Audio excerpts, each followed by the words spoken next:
तो ये पार्ट भी ठीक वहीं से शुरू होता है जहां पिछला पार्ट खत्म हुआ था। अगर आपने पिछला पार्ट नहीं देखा है तो उसे जाके जरूर देख लें, नहीं तो ये वाला पार्ट आपको बिल्कुल समझ में नहीं आएगा।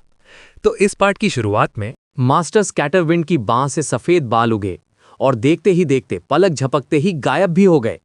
इसके बाद तो वो बाकी लोगों से ऐसे गप्पे लड़ाने लगा जैसे कुछ हुआ ही ना हो, और ज्यादातर लोग इस बात से बिल्कुल अनजान रह गए।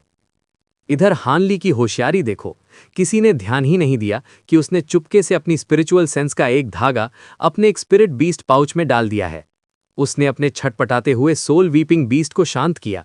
उसके दिमाग में विचारों का बवंडर चल रहा था, पर चेहरे पर वही पुरानी शांति और आवाज में वही ठहराव बरकरार था।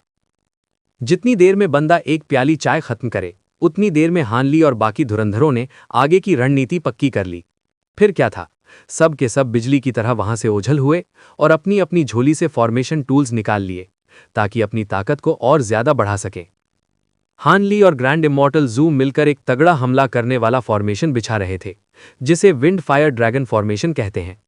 माना कि ये बाकी बड़े फॉर्मेशंस के सामने कुछ भी नहीं था, पर कम वक्त में इससे धाकड़ और कुछ तैयार नहीं किया जा सकता था।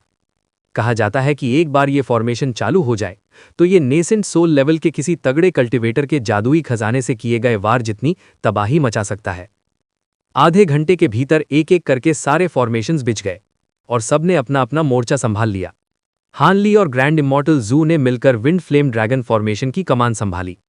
बड़ी ही हंसाने वाली बात थी, ये दोनों एक दूसरे के जानी दुश्मन थे, पर वक्त की मार देखो कि इन्हें एक काम चलाओ अलायंस बनाना पड़ा। ग्रैंड इमॉर्टल जू ने उस धूल भरी धुंध वाली रुकावट को घूरा जिसने उन्हें कैद कर रखा था, और अपना हाथ ऊपर उठाया। उसने सफेद रोशनी का एक गोला छोड़ा जो उस दीवार से जा टकराया, लेकिन वो गोला फटा नहीं, बस हवा में तैरते हुए चमकने लगा, मानो कोई निशान लगा दिया हो। ग्रैंड इमॉर्टल जू ने बड़ी बेरुखी से आदेश देते हुए बोला, अब से थोड़ी ही देर में सब के सब इसी निशान पर हमला करेंगे। बाकी सब बिना कुछ बोले उसकी बात मान गए। ग्रैंड इमॉर्टल जू ने फिर हान ली की तरफ एक तिरछी नजर डाली और सर हिलाया। हान ली ने जवाब में एक हल्की मुस्कान दी और बिना एक शब्द बोले अपने हाथों से मंत्र पढ़ने की मुद्रा बनाई। उसने अपनी उंगलियों को चारों तरफ घुमाया और जादुई मोहरें छोड़नी शुरू कर दीं। देखते ही देखते दर्जनों फॉर्मेशंस चमकने लगे और उनसे गूंजने वाली आवाजें आने लगीं। ग्रैंड इमॉर्टल जू ने एक गहरी सांस ली और उसके हाथ से आग जैसी लाल रोशनी निकली। उसने अपना हाथ जमीन पर दे मारा और उस लाल रोशनी के बीच उसने जमीन में गहरे गड़े कुछ फॉर्मेशन प्लेट्स को जगा दिया। अचानक पूरी जगह कांप उठी और जमीन फाड़कर आग के दर्जनों खंभे ऊपर निकले। हर खंभा 1 फुट चौड़ा था और उससे ऐसी भयंकर गर्मी निकल रही थी जैसे हवा में ही आग लग गई हो। उसी वक्त हान ली ने अपना हाथ पलटा और एक नीले रंग की फॉर्मेशन प्लेट निकाली। उसने अपना दूसरा हाथ उसके ऊपर दे मारा और वो प्लेट रोशनी से लपलपाने लगी। पूरा फॉर्मेशन जगमगा उठा और नीली हवाओं से बने दर्जनों बाड़ वाले ड्रैगन वहां पैदा हो गए। उसके मंत्र पढ़ते ही वो सब के सब आग के अलग अलग खंभों की तरफ झपटे। हवा और आग ऐसे मिले कि दर्जनों विंड फ्लेम ड्रैगन्स बन गए, जिनमें आग की तपिश और हवा की रफ्तार दोनों का मेल था। जैसे ही उन ड्रैगन्स ने आकार लिया, ग्रैंड इमॉर्टल जू का चेहरा चमक उठा और उसने गला फाड़कर चिल्लाते हुए बोला, हमला करो। फिर उसने अपने मुंह से एक नीला मोती थूका। उसके सिर के ऊपर मंडरा रहे कीन स्पिरिट पीकॉक ने अपने पंख फड़फड़ाए और सतरंगी रोशनी की एक लहर छोड़ी जो गजब की फुर्ती से आगे बढ़ी। बाकी कल्टीवेटर्स ने भी अपने अपने फॉर्मेशंस चालू कर दिए और अपनी ताकतों से अंधाधुंध हमले करने शुरू कर दिए। धरती हिला देने वाले धमाके होने लगे जिनका कोई अंत नहीं था। रोशनी के धमाके बार बार फूट रहे थे जिससे पूरी जगह थर्रा उठी। हान ली ने अपनी आस्तीन झटकी और हवा में दर्जनों उड़ती हुई तलवारें छोड़ दीं। देखते ही देखते उन तलवारों ने अपना रूप बदला और सैकड़ों तलवारों का एक झुंड बन गया। जब दूसरों ने उनकी ताकत देखी तो उन्हें याद आया कि उनकी तलवारें कितनी पहनी थीं, और सबके चेहरों का रंग उड़ गया। उनके मन में हान ली का खौफ और गहरा हो गया। हान ली को इस बात से कोई फर्क नहीं पड़ा कि दूसरे क्या सोच रहे हैं। उसने एक मंत्र से उन तलवारों को हुक्म दिया और वो सारी की सारी जुड़कर एक 30 मीटर लंबी विशाल तलवार बन गईं। जैसे ही उसने एक और मंत्र मारा, उस तलवार पर सुनहरी बिजली कड़कने लगी और बादलों की गरज सुनाई दी। इतनी बड़ी तलवार तैयार होने के बाद भी हान ली तुरंत हमले के लिए नहीं कूदा। उसने एक धीमी आवाज में हुंकार भरी और अपनी फॉर्मेशन प्लेट को हवा में उछाल दिया।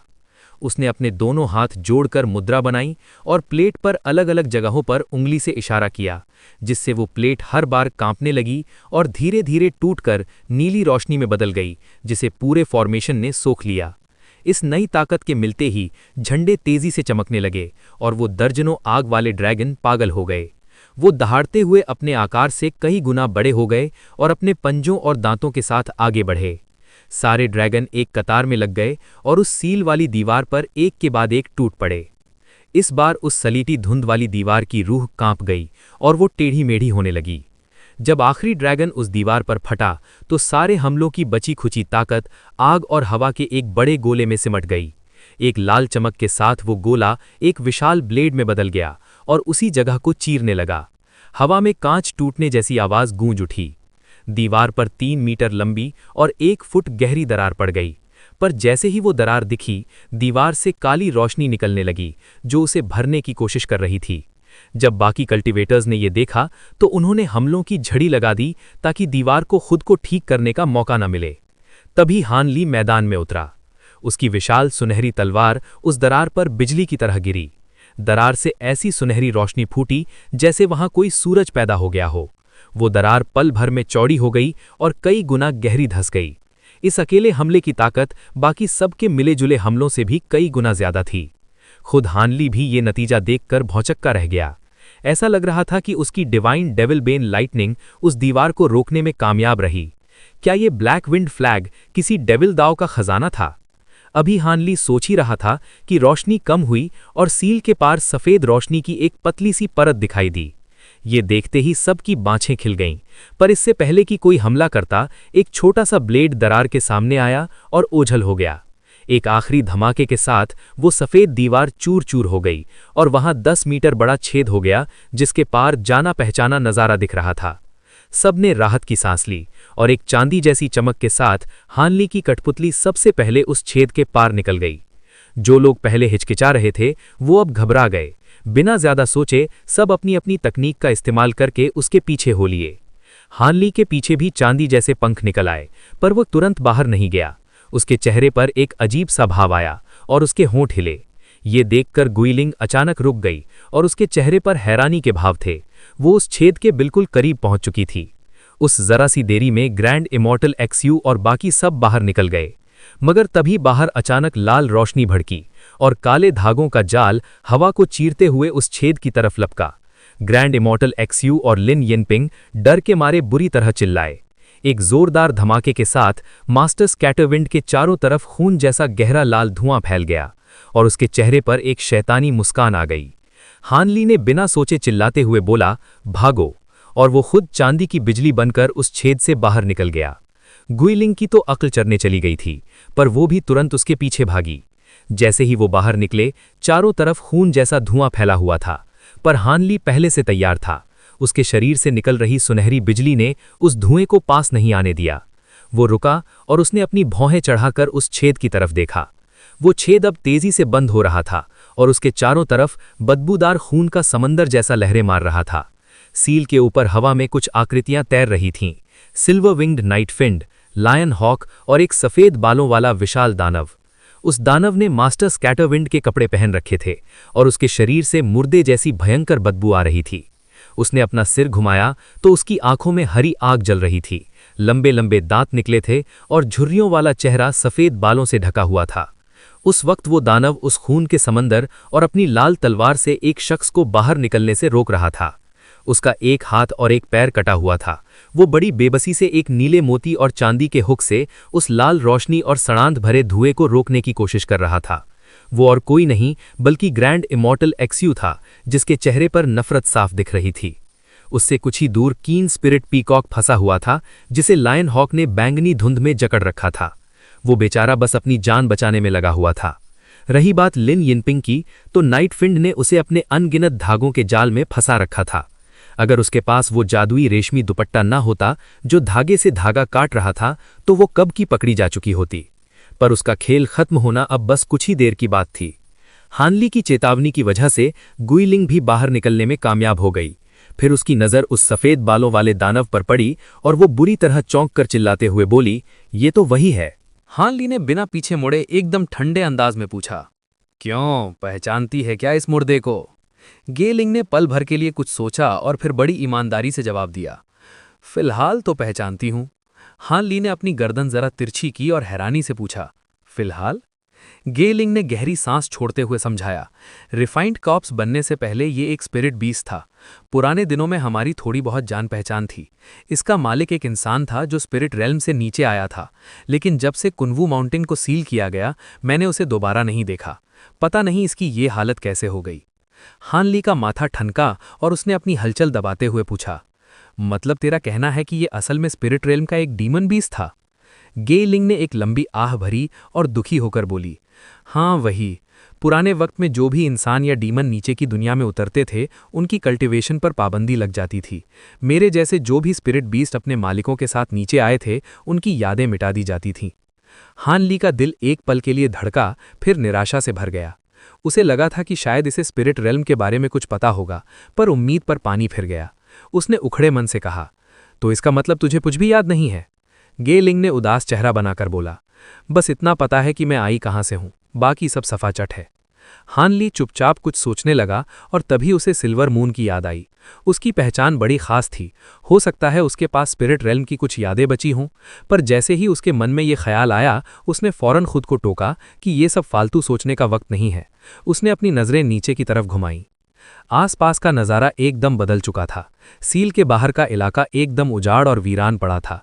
महल के ऊपर तैरने वाला 8 स्पिरिट रूलर गायब था और ब्लैक विंड फ्लैग की लगाई पाबंदियां भी हट चुकी थीं। तभी तो ये लोग इतनी आसानी से बाहर निकल आए थे। जमीन पर बड़े बड़े गड्ढे और 10-10 मीटर गहरे नाखूनों के निशान पड़े थे।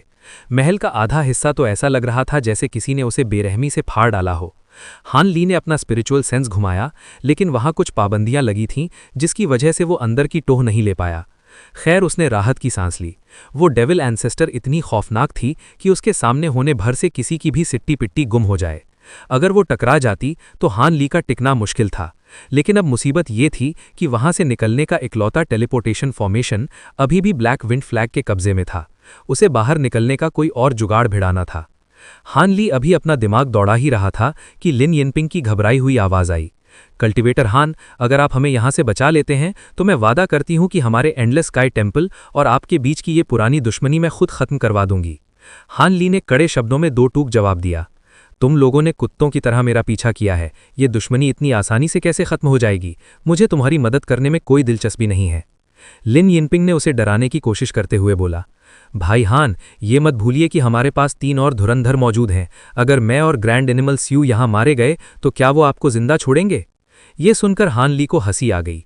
उसने खून के उस समंदर की तरफ देखते हुए ताना मारा, अगर तुम्हारी बातों पर यकीन कर भी लूं तब भी मैं हिलने वाला नहीं हूं।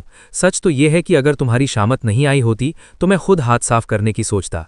रही बात उन 3 धुरंधरों की, तो उन्हें आने दो, मैं भी देखना चाहता हूं कि उनमें कितना दम है। एल्डर डेविल को ठिकाने लगाने के बाद हान ली को अपनी ताकत पर पूरा भरोसा हो गया था। उसके पास ही एक कठपुतली छिपी थी और गुइलिंग तो उसकी गुलाम थी ही। उसे यकीन था कि वो 3 धुरंधरों से अकेले लोहा ले सकता है। वैसे भी वो तीनों एक साथ यहां आ ही नहीं सकते थे। अगर मोलान वालों को भनक लग गई कि मैदान खाली है तो वो एक पल में चढ़ाई कर देंगे। ये सब सोचकर हानली ने लिन यिनपिंग की धमकी को हवा में उड़ा दिया। वो सफेद बालों वाला मुर्दा कॉप्स श्योंग, जो डर रहा था कि कहीं हानली बीच में ना कूद पड़े, अब चैन की सांस लेने लगा। उसने पागलों की तरह हंसते हुए बोला, कल्टीवेटर हान बड़े समझदार निकले। जब उनकी मेरी कोई दुश्मनी नहीं है तो वो तुम जैसे कचरे के लिए अपनी जान जोखिम में क्यों डालेंगे? अब चुपचाप हार मान लो। हानली के चेहरे पर कोई शिकन नहीं थी, पर अंदर ही अंदर वो उसे नीच समझ रहा था। उसे पता चल चुका था कि ये मास्टर स्कैटर विंड के भेष में छिपा कोई और है। हानली का स्पिरिचुअल सेंस इतना तगड़ा था कि उसने चोरी छिपे इनकी बातें सुन ली थीं। उसे पता चल गया था कि ये सफेद बालों वाला मुर्दा और बाकी डीमंस मिलकर इंसानी कल्टीवेटर्स को जाल में फंसाने का प्लान बना रहे थे। इसीलिए हानली जानबूझकर एक कदम पीछे रहा ताकि ये लोग खुद ही जाल में जा गिरें। भले ही हानली ने इस मुर्दे को पहले कभी न देखा हो, पर इसके हुलिये से साफ था कि ये कोई और नहीं बल्कि वेनरेबल कॉप्स श्योंग था। ग्रेट जिन के इलाकों में इसका बड़ा नाम था। कहते हैं ये हजारों साल से जिंदा है। मिरियाड डीमन वैली जैसे बड़े गुट का मालिक होने के बाद भी ये भेष बदलकर यहां क्यों घूम रहा था, ये एक बड़ा राज था। कॉप्स श्योंग की भेष बदलने की टेक्निक इतनी जबरदस्त थी कि हानली भी उसे पूरी तरह पकड़ नहीं पाया। लेकिन इसकी वजह से उसकी ताकत भी कम हो गई थी। तभी तो हमले के दौरान एक नेसेंट सोल बचकर भाग निकली थी। हानली ने नीचे के खून के समंदर और कॉप्स शॉन्ग को देखा तो उसकी आंखों में एक चमक सी आई। उसे इन लोगों को बचाने का कोई शौक नहीं था, लेकिन वो लाल तलवार को एक धुरंधर का खून और आत्मा पीकर और ज्यादा ताकतवर नहीं होने देना चाहता था। उसे लगा कि अगर वो तलवार और ताकतवर हो गई तो कल को मुसीबत उसी के गले पड़ेगी। उसने फैसला कर लिया कि इस काली बला को हथियाना ही सही रहेगा। हानली ने अपने होंठ थड़फड़ाए और गुइलिंग को कुछ इशारा किया। गुइलिंग की आंखों में चमक आई, पर वो शांत रही। तभी मौत को करीब देखकर ग्रैंड इमॉर्टल शू दहाड़ उठा। भाई हान, अगर आप मेरी मदद करेंगे तो मैं आपको गोल्ड डिवॉरिंग बीटल्स को उनके आखिरी और सबसे ताकतवर रूप में बदलने का गुप्त राज दे दूंगा। ये सुनते ही हानली के कदम ठिठक गए और उसके चेहरे के हाव भाव बदल गए। लिन यिनपिंग ये सुनकर सन्न रह गई और चिल्लाई, नहीं, ये राज हमारे मंदिर की अमानत है, ये किसी बाहर वाले को नहीं दिया जा सकता। ग्रैंड इमॉर्टल शू ने झुंझलाकर कहा, अरे मरने के बाद उस राज का अचार डालोगी क्या? क्या तुम चाहती हो कि वो तलवार हमें निगल जाए और हमारी आत्मा को दोबारा जन्म लेने का मौका भी ना मिले? अगर हम मर गए तो मूलान वाले हमारे लोगों को तबाह कर देंगे। कौम की सलामती के आगे ये छोटा सा राज कुछ भी नहीं है। लिन यिनपिंग का चेहरा सफेद पड़ गया और वो खामोश हो गई।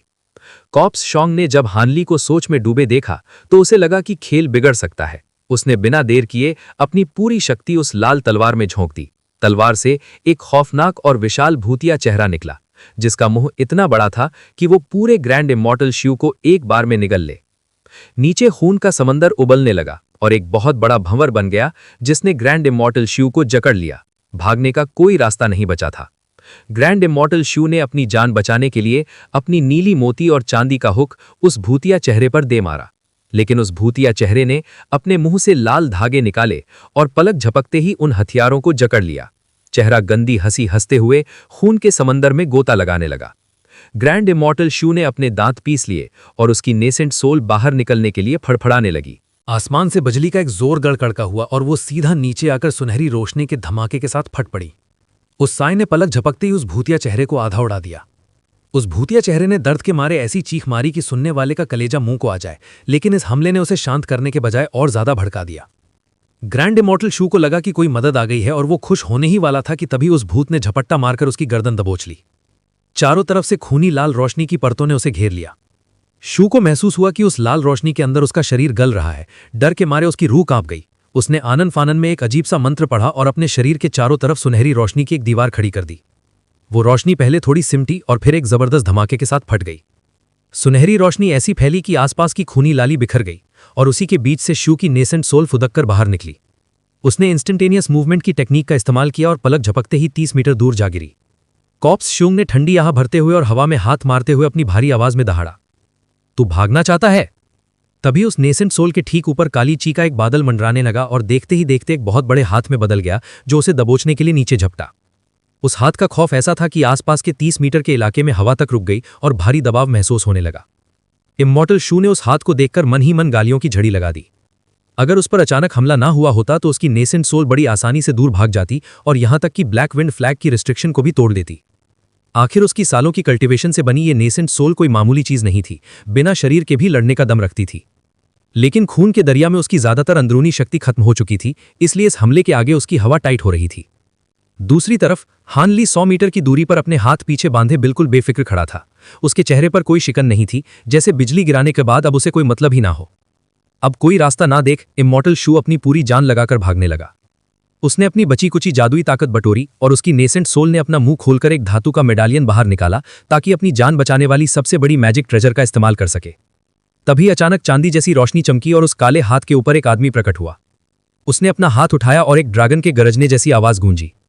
एक चमकते हुए हरे घेरे से सुनहरी बिजली निकली और सीधे उस बड़े हाथ पर जा लगी। उस हाथ में एक बड़ा छेद हो गया और बिजली की अनगिनत लपटें हवा में तांडव करने लगी, जिससे वो काली ची मिट्टी में मिल गई। चांदी की रोशनी में चमकता वो साया हवा में धुंधला हुआ और सीधा उड़ा। पल भर में वो इमॉर्टल शू की नेसेंट सोल के पास पहुंच गया। अपनी जान बचते देख शू फूला नहीं समाया, लेकिन वो फौरन वहां से और दूर भाग गया। भले ही उस चांदी वाली रोशनी वाले आदमी ने उसकी जान बचाई थी, पर वो इतना कच्चा खिलाड़ी नहीं था कि अपनी जान किसी अनजान के भरोसे छोड़ दे।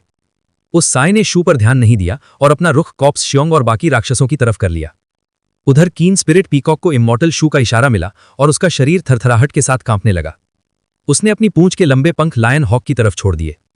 उन पंखों से सतरंगी रोशनी का सैलाब निकला जिसने लायन हॉक को पीछे हटने पर मजबूर कर दिया। वो बैंगनी धुंध उस सतरंगी रोशनी के आगे टिक नहीं पाई और उसमें एक बड़ा रास्ता बन गया। मोर ने इस मौके का पूरा फायदा उठाया और अपने पंख फड़फड़ाते हुए धुएं की तरह अपना शरीर मरोड़ा और सीधा इमॉर्टल शू की नेसेंट सोल के पास पहुंच गया। नेसेंट सोल की तो जैसे लॉटरी लग गई। वो दोनों एक हो गए और फिर जो हुआ उसे देख सबकी आंखें फटी की फटी रह गईं। उस मोर ने अपना मुंह खोला और अपनी ही नेसेंट सोल को निगल लिया। इसके बाद उसने एक तेज चीख मारी और अपने पंख फैला दिए। अचानक एक अंधी कर देने वाली सतरंगी रोशनी निकली और उस पक्षी का शरीर उसमें कहीं छिप गया। ठीक उसी वक्त एक काले सफेद रंग का चीका बादल उस जगह के पास मंडराया जहां सिल्वर विंग्ड नाइट फील्ड और लिन इन पिंग की लड़ाई चल रही थी। वहां गुई लिंग प्रकट हुई और उसे देखते ही नाइट फील्ड के चेहरे का रंग उड़ गया।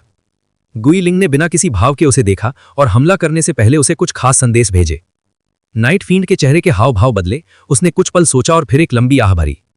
उसने अपना हाथ लहराया और लिन इन पिंग को छोड़ दिया। उसकी सारी गोस्ट फील्ड थ्रेड्स लहरों की तरह उसके पास वापस आ गईं। लिन इन पिंग को लगा कि जान बची तो लाखों पाए। वो भागने ही वाली थी कि गुई लिंग ने उसे लपेटे में ले लिया। वो बिजली की रफ्तार से लिन इन पिंग के बगल में पहुंची और अपनी भारी सिल्वर कुल्हाड़ी उठा ली। उसने बिना सोचे समझे कुल्हाड़ी चलाई और उससे रोशनी का फव्वारा फूट पड़ा। डर के मारे लिन इन पिंग ने अपने कढ़े हुए जादुई कपड़े की तरफ इशारा किया। वो चाहती थी कि यह कपड़ा उसे बचा ले। लेकिन तभी एक अजीब सी रोशनी चमकी और उस कुल्हाड़ी से एक विशाल शेर का साया निकला और सीधे उस पर झपट पड़ा। कपड़े के फटने की आवाज आई और उस शेर के साये ने उस औरत को पीली ची के एक गोले में कैद कर लिया। वहां एक अजीब सी मछली जैसी बू फैल गई और लिन यिन पिंग समझ गई कि उसका पाला गलत बंदे से पड़ गया है। उसका सिर लुढ़क गया और उसका शरीर हवा से नीचे गिरने लगा। गी लिंग ने अपनी उंगलियों से एक इशारा किया और उस पीली ची ने उसे मजबूती से जकड़ लिया। काली सफेद ची फिर से लहराई और लिन यिन पिंग अपनी जगह से गायब होकर सीधे हान ली के पास जा गिरी। ये सब तमाशा हो रहा था और कॉर्प्स श्योंग बस खामोशी से तमाशा देख रहा था। उसने एक उंगली तक नहीं हिलाई। काम पूरा होते ही वो कठपुतली और गी लिंग हवा में ओझल हुए और हान ली के पीछे जाकर खड़े हो गए। हान ली ने अपनी इस नई कैदी की तरफ मुड़कर भी नहीं देखा।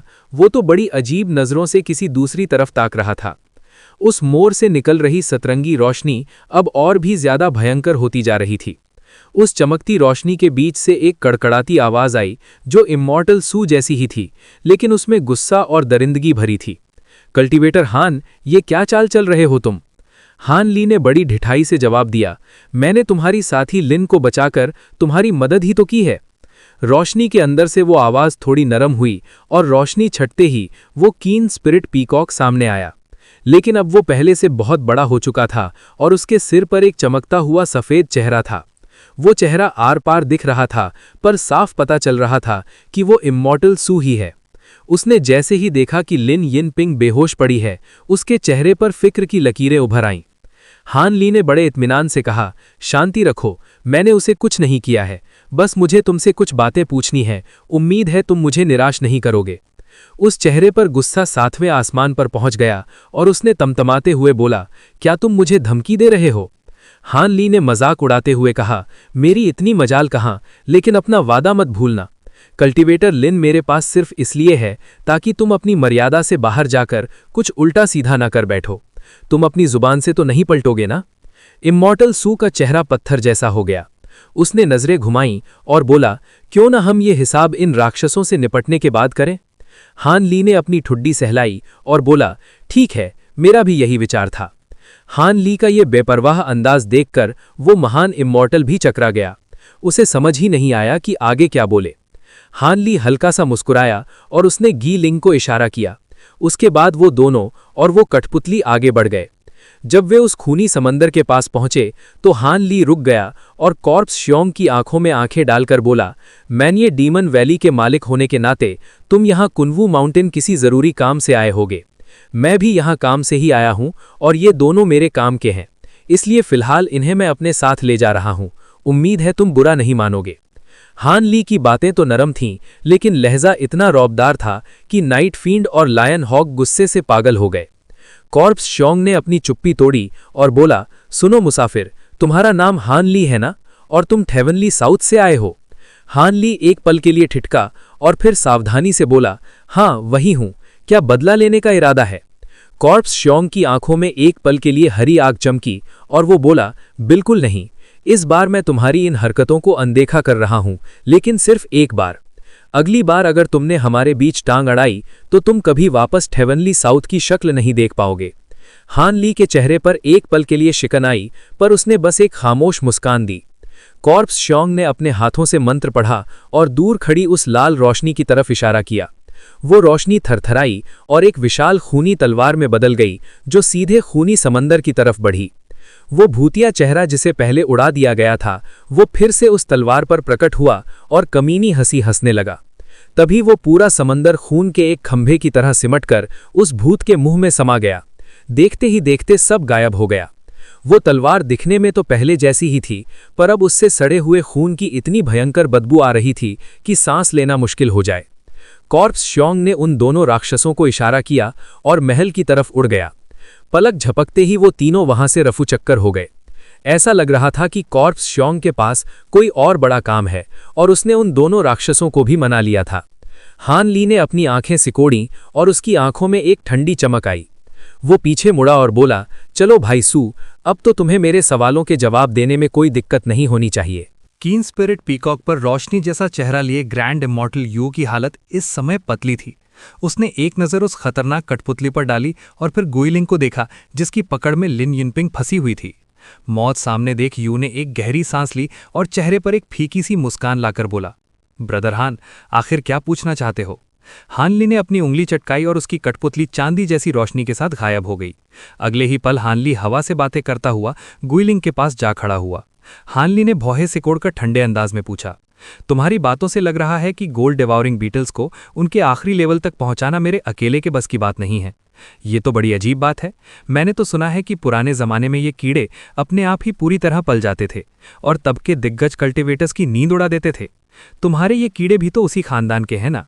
ग्रैंड इमॉर्टल यू ने कड़वाहट भरी हंसी हंसते हुए समझाया, अगर पुराने घिसे पिटे तरीके से चलोगे तो इन्हें पूरी तरह जवान होने में हजारों लाखों साल लग जाएंगे, पर कल्टिवेटर की उम्र इतनी लंबी नहीं होती। भले ही कोई अपनी पूरी जायदाद और पीढ़ियां दांव पर लगा दे, पर किसी खानदान या सेक्ट में इतना दम नहीं कि वो इतने लंबे समय तक टिका रहे। गोल्ड डिवॉरिंग बीटल्स को पालना लोहे के चने चबाने जैसा है, इसीलिए बाद वाली पीढ़ियां हिम्मत हार जाती हैं। तुम खुद इन्हें पाल रहे हो तो जानते ही होगे कि आखिरी के 2 पड़ावों में जमीन आसमान का फर्क है। ऐसा लगता है मानो वो कोई दूसरी ही बला बन गए हों। हान ली ने सर हिलाते हुए हामी भरी, बात तो तुम्हारी 16 आने सच है। मेरे कीड़े भी अपनी मौजूदा हालत से आगे बढ़ने का नाम ही नहीं ले रहे। पक्का तुम्हारे मंदिर के पास इन्हें पालने की कोई खास टेक्निक होगी। उससे कितना समय बच जाता है? ग्रैंड इमॉर्टल यू ने सीना ठोक कर कहा, उससे ये काम सिर्फ 1/3 समय में हो जाएगा। और अगर तुम कुछ नायाब माल मसाला इस्तेमाल करो और सिर्फ कुछ खास कीड़ों पर ही ध्यान दो तो ये समय और भी कम हो जाएगा। हान ली ने चुटकी लेते हुए पूछा, इतना असरदार? तब तो मेरी मेहनत वसूल हो गई। पर एक बात बताओ, तुम्हें डर नहीं लगता कि जब मेरे कीड़े पूरी तरह तैयार हो जाएंगे तो मैं उन्हें तुम्हारे ही खिलाफ छोड़ दूंगा? ग्रैंड इमॉर्टल यू ने 2 टोक जवाब दिया, तुम मजाक कर रहे हो। मैंने तुम्हारे गोल्ड डिवॉरिंग बीटल्स के चर्चे सुने हैं, पर अभी तो उन्होंने अपने आखिरी बदलाव की सीढ़ी पर कदम भी नहीं रखा है। हमारी टेक्निक से भी तुम्हें हजारों साल घिसना पड़ेगा और तब भी पक्का नहीं कि कामयाबी मिले। जब तक वो पूरी तरह तैयार होंगे न तुम रहोगे न मैं, फिर हम क्यों सिर खपाएं? हान ली ने एक रहस्यमयी मुस्कान के साथ कहा, तुम तो बड़े इत्मीनान में हो। क्या पता हजारों साल बाद ये कीड़े मेरे किसी वारिस के हाथ लग जाएं और शायद तब तक तुम्हारे मंदिर वालों ने इनसे बचने का कोई काट भी ढूंढ लिया हो। ग्रैंड इमॉर्टल यू ने कंधे उचकाकर पूछा, हो सकता है। तो क्या तुम्हें ये टेक्निक नहीं चाहिए? अगर नहीं तो मैं किसी और सौदे के लिए भी तैयार हूं। हान ली ने अपने हाथ पीछे बांधे और होंठ सिकोड़कर बोला, मैंने ऐसा कब कहा? भले ही मैं अपनी जिंदगी में इन्हें पूरी तरह जवान न देख पाऊं, पर किसी और को तो दे ही सकता हूं। कीड़े पालने में मेरी दिलचस्पी पुरानी है। ग्रैंड इमॉर्टल यू के चेहरे पर हैरानी के भाव आए और उसने फौरन कहा, तो बस एक पल रुको, मैं तुम्हें एक जेट स्लिप में इस टेक्निक की नकल बना कर देता हूं। तुम बरसों से इन कीड़ों को पाल रहे हो, एक नज़र देखते ही समझ जाओगे कि माल असली है या नकली। थोड़ी ही देर में सफ़ेद रोशनी चमकी और यू का वो नूरानी चेहरा मोर के शरीर के अंदर समा गया। हान ली ने मुस्कुराते हुए इस खाली समय का फायदा उठाया और महल के हालचाल लिए। जब से वो 3 राक्षस अंदर घुसे थे वहां मौत जैसी खामोशी छाई हुई थी। हान ली के माथे पर बल पड़ गए। उसे लगा था कि अंदर कुछ तो हलचल होगी। उसने गुइलिंग से चुपके से कुछ सवाल किए। गुइलिंग पहले तो चौंकी, फिर उसने फुसफुसाकर सारी बात बता दी। हान ली ने बस सर हिलाया, पर उसका चेहरा अब गुस्से से तमतमा रहा था। पीकॉक ने अचानक अपना मुंह खोला और एक सफेद लकीर बाहर फेंकी, और बोला, ये लो, काम हो गया। हानली की आंखें चमक उठी और उसने अपनी आस्तीन झटकी और नीले कोहरे के जाल में उस चीज को लपक लिया। रोशनी हटी तो हाथ में हथेली के बराबर एक जेट स्लिप था। हानली ने बिना देर किए उसे अपने माथे से लगाया और अपना स्पिरिचुअल सेंस उसके अंदर दौड़ाया। जैसे जैसे वो पढ़ रहा था, उसके चेहरे पर हैरानी और समझदारी के भाव आने लगे। चाय बनने में जितना समय लगता है, उतनी देर बाद उसने अपना स्पिरिचुअल सेंस बाहर खींचा और एक ठंडी आह भरी। हानली ने मोर की तरफ देखकर कहा, कल्टीवेटर यू, तुम्हारे उस एल्डर का नाम क्या था जिसने ये तरीका ईजाद किया? मैं सच में उसका कायल हूं। किसने सोचा था कि दुनिया की ची को जबरदस्ती इन कीड़ों के अंदर भर के उसे उनकी ताकत बनाया जा सकता है? ये किसी मामूली आदमी के बस की बात नहीं थी। इसे परफेक्शन तक पहुंचाने में हजारों बार नाकामयाबी हाथ लगी होगी और खून पसीना एक किया गया होगा। ग्रैंड इमॉर्टल एक्स ने गर्व से बताया, जब से हमारे मंदिर के हाथ ये अंडे लगे, हमने कीड़ों के माहिर दिग्गजों की एक फौज खड़ी कर दी थी। हजारों साल की माथापच्ची के बाद ये तरीका निकला। बस दुख इस बात का है कि हमारे पास अंडे कम थे और सामान बहुत महंगा, वरना हम इन कीड़ों की फौज खड़ी कर देते। हान ली ने सर हिलाया। उसे पता था कि अगर उसके पास वो जादुई बोतल और रेनबो स्कर्ट ग्रास ना होती तो वो भी यहां तक नहीं पहुंच पाता। पर अचानक हान ली का चेहरा पत्थर जैसा सख्त हो गया और उसने नफरत से मोर को घूरते हुए कहा, ठीक है, मैंने तुम दोनों की जान बचाई और तुमने मुझे टेक्निक दे दी। हमारा हिसाब बराबर हुआ। अब या को तुम खुद को खत्म कर लो और मैं तुम्हारी रूह को दोबारा जन्म लेने के रास्ते पर जाने दूंगा, या फिर मैं तुम्हें और इस चिड़िया को एक साथ राख कर दूंगा। इतना कहते ही हानली के पीछे से बिजली कड़कने की आवाज आई और उसके चांदी जैसे पंख निकल आए। उसने अपनी मुट्ठी भींची और उसके पूरे शरीर पर सुनहरी बिजली नाचने लगी। साथ ही मोर के पीछे खड़ी कठपुतली की आंखों में लाल चमक आई और उसके हाथ में मौजूद धनुष से हरा नूर निकलने लगा। बेचारा मोर डर के मारे कांपने लगा और उसने अपने पंख फैलाकर सुनहरी ढार बना ली। मोर के मुंह से सुनहरी रोशनी का एक गोला निकला। ये ग्रैंड इमॉर्टल एक्स का नेसेंट सोल था। वो पलक झपकते ही मोर के सिर के ऊपर जा बैठा और हानली को देखकर ठंडा ठहाका मारते हुए बोला। ग्रैंड इमॉर्टल एक्स ने घबराते हुए चिल्लाकर कहा, कल्टीवेटर, अपना हाथ रोको। हमारी और तुम्हारी दुश्मनी अभी उस मोड़ पर नहीं पहुंची है जहां से वापसी ना हो। हम सुलह कर सकते हैं। भले ही तुम्हें हमारे 3 ग्रैंड इमॉर्टल्स का डर ना हो, पर क्या तुम्हें अपने सेक्ट और हमारे कबीले के बीच होने वाले खूनी खेल की परवाह नहीं है? हान ली ने कड़क आवाज में पूछा, तो क्या तुम चाहते हो कि मैं अपनी जिंदगी में तुम्हारे सारे ग्रैंड इमॉर्टल्स को चुन चुनकर मार डालूं? हान ली को बात करते देख एक्स की जान में जान आई। उसने थोड़ा संभल कर कहा, मेरा वो मतलब नहीं था। हमने तुम्हारा पीछा सिर्फ अपनी साख बचाने के लिए किया था। तुम तब सिर्फ एक मामूली नेसेंट सोल के बीच के लेवल वाले कल्टीवेटर थे और तुमने हमारे कई दिग्गजों को धूल चटा दी थी। हमें मजबूरन तुम्हें पकड़ना पड़ा। ऊपर से तुमने हमारे पवित्र जानवर की जान निकाल ली और मंदिर की नाक काट दी। हमें तुम्हारा पीछा करके ग्रेट जिन तक आना ही था, पर अब पासा पलट चुका है। तुम्हारे पास 2 लेट नेसेंट सोल लेवल की ताकतें हैं और तुम खुद भी किसी धुरंधर से कम नहीं हो। अब तुम हमारे एंडलेस स्काई टेम्पल के बराबर खड़े हो। हम नहीं चाहते कि इस लड़ाई में दोनों तरफ से तबाही हो, इसलिए बातचीत ही सबसे सही रास्ता है। वैसे भी आगे का रास्ता मौत के कुएं जैसा है। अगर हम साथ मिलकर चलें तो जान बचने की उम्मीद ज्यादा है। हान ली ने बिना किसी भाव के पूछा, तुम्हारी बकवास खत्म हो गई? ग्रैंड इमॉर्टल एक्स का कलेजा मुंह को आ गया। उसने डरते डरते पूछा, क्या तुम्हें लगता है कि मैं झूठ बोल रहा हूं? हान ली ने तिरस्कार से हंसते हुए कहा, मुझे तुम्हें छोड़ने में कोई ऐतराज नहीं है, पर मैं इन फालतू की बातों पर भरोसा कैसे कर लूं? ग्रैंड इमॉर्टल एक्स जल्दी से बोला, सिर्फ बातों पर नहीं, हमारी सेंटिस यहां है। वो एक गुप्त टेक्निक से पवित्र जानवर की रूह को बुला सकती है। वो तुम्हारे ऊपर एक ऐसी निशानी लगा देगी जिससे तुम हमारे सेक्ट के मेहमान एल्डर बन जाओगे। बस तुम्हें हमारा वो पवित्र जानवर लौटाना होगा और बाहर निकलते ही हम ये सौदा पक्का कर लेंगे। उसके बाद मंदिर कभी तुम्हारे पीछे नहीं आएगा। हान ली ने हैरानी से दोहराया, पवित्र जानवर की निशानी? मैंने इसके बारे में मैदानों में सुना था। ये सिर्फ मंदिर के खास लोगों को ही मिलती है। जिसके पास ये हो वो एक दूसरे के खिलाफ नफरत नहीं रख सकते, वरना वो शाप जाग जाता है और उस बंदे के होशो हवास को ऐसी तड़प झेलनी पड़ती है जो मौत से भी बदतर है। हान ली को पिघलता देख एक्स जोश में कहने लगा, तो तुम्हें पता है, हम तो सिर्फ उस पवित्र जानवर के लिए तुम्हारे पीछे थे। जो लोग तुमने मारे वो अब तुम्हारी ताकत देखते हुए कोई बड़ी बात नहीं रही। हान ली की भ्रुकुटी तन गई और उसके चेहरे पर उधेड़ बुन के भाव आने लगे। ग्रैंड इमॉर्टल एक्स चुपचाप अपनी किस्मत का फैसला होने का इंतजार करने लगा, पर उसकी हवाइयां उड़ी हुई थीं। उसे अच्छे से पता था कि अगर हान ली का दिमाग घूमा तो उनकी रूह को भागने का मौका भी नहीं मिलेगा। अपनी जान दूसरे के हाथ में देख उसकी घी बंधी हुई थी। हान ली ने ग्रैंड इमॉर्टल सू की नेसेंट सोल को एकदम ठंडी निगाहों से घूरा और बड़े इत्मीनान से बोला, भले ही मुझे तुम्हारे एंडलेस स्काई टेम्पल का कोई डर नहीं है और ना ही मैं फालतू में बड़े बड़े दुश्मनों से पंगा लेना चाहता हूं, पर इसका मतलब ये कतई नहीं कि मैं तुम्हारे उस होली बीस्ट की गुलामी वाली निशानी अपने ऊपर लगवा लूं और तुम्हारे मंदिर का चेला बन जाऊं। मुझे क्या पता कि उस निशान के पीछे क्या तिगड़मबाजी छिपी है। अगर तुम्हारा मंदिर अब मेरे पीछे पड़ना छोड़ दे तो सब ठीक रहेगा, लेकिन अगर तुमने दोबारा मुझे छेड़ने की हिमाकत की तो फिर अपनी मौत का जिम्मा खुद लेना, मुझे मत कोसना। ग्रैंड इमॉर्टल सू की तो सिट्टी पिट्टी गुम हो गई थी। उसने फौरन हाँ में हाँ मिलाते हुए गिड़गिड़ाकर बोला, ये तो बिल्कुल जायज़ बात है। तुम्हारी आज की ताकत देखते हुए हम ऐसा कोई काम नहीं करेंगे जिससे हमारा ही नुकसान हो जाए। अब क्या मेहरबानी करके उस सेंटेस को आज़ाद कर दोगे? हनली ने जोर से नाक सिकोड़ी और दो टूक लहजे में बोला, इतनी भी क्या जल्दी है, अभी तो मेरी शर्तें पूरी ही नहीं हुई हैं। ग्रैंड इमॉर्टल सू का कलेजा मुंह को आ गया और उसने दबे मन से बोला, तो फिर अपनी बाकी बातें भी बता ही दो। हनली के चेहरे पर एक अजीब सी मुस्कान तैर गई और वो तिरछी नजरों से देखते हुए बोला, मैं उस होली बीस्ट के अवतार को वापस तो कर दूंगा, पर अभी नहीं, इसमें कुछ साल लगेंगे। खैर, मैं इतनी गारंटी देता हूं कि उस जानवर का बाल भी बांका नहीं होगा। ग्रैंड इमॉर्टल सू के गले में फांस सी अटक गई और उसने हिचकिचाते हुए बोला, ये बात मानना तो बहुत मुश्किल है। हनली ने बिजली की कड़वाहट के साथ बोला, ये तो बस पहली शर्त है। दूसरी बात ये कि तुम दोनों की नेसेंट सोल्स पर मैं कुछ पाबंदियां लगाऊंगा ताकि तुम अपनी जुबान से मुकर ना सको। घबराओ मत, ये कोई सोल रिस्ट्रिक्शन वाली घटिया तकनीक नहीं है। हम जिस लेवल पर हैं वहां ऐसे छोटे मोटे जादू काम नहीं करते, पर मुझे एक पुरानी तकनीक हाथ लगी है जिसे सोल बर्न माइन कहते हैं।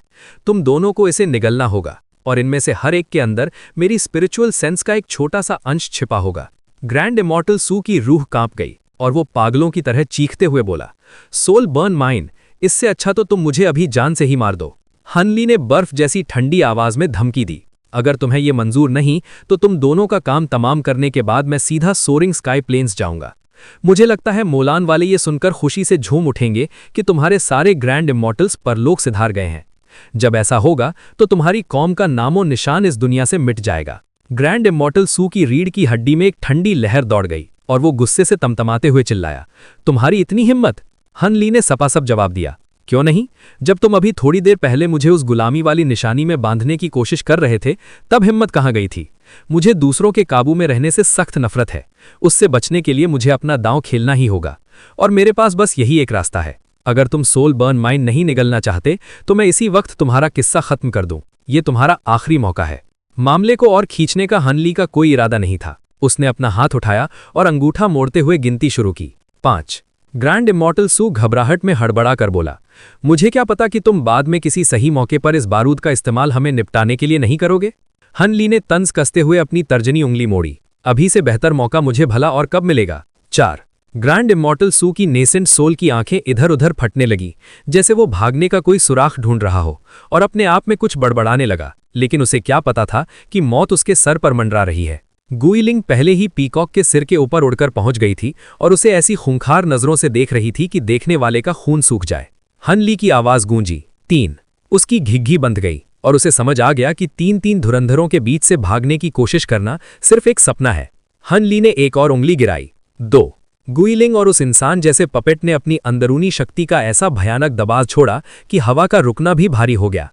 गुइलिंग ने अपनी चांदी की कुल्हाड़ी हाथ में तान ली और पपेट ने भी अपना बिजली आग वाला धनुष निकाल लिया। उस सुनहरे तीर की चमक सीधे पीकॉक की नेसेंट सोल की तरफ ताकी हुई थी। हानली ने हाथ घुमाया और ट्राइफ्लेम फैन निकाल लिया।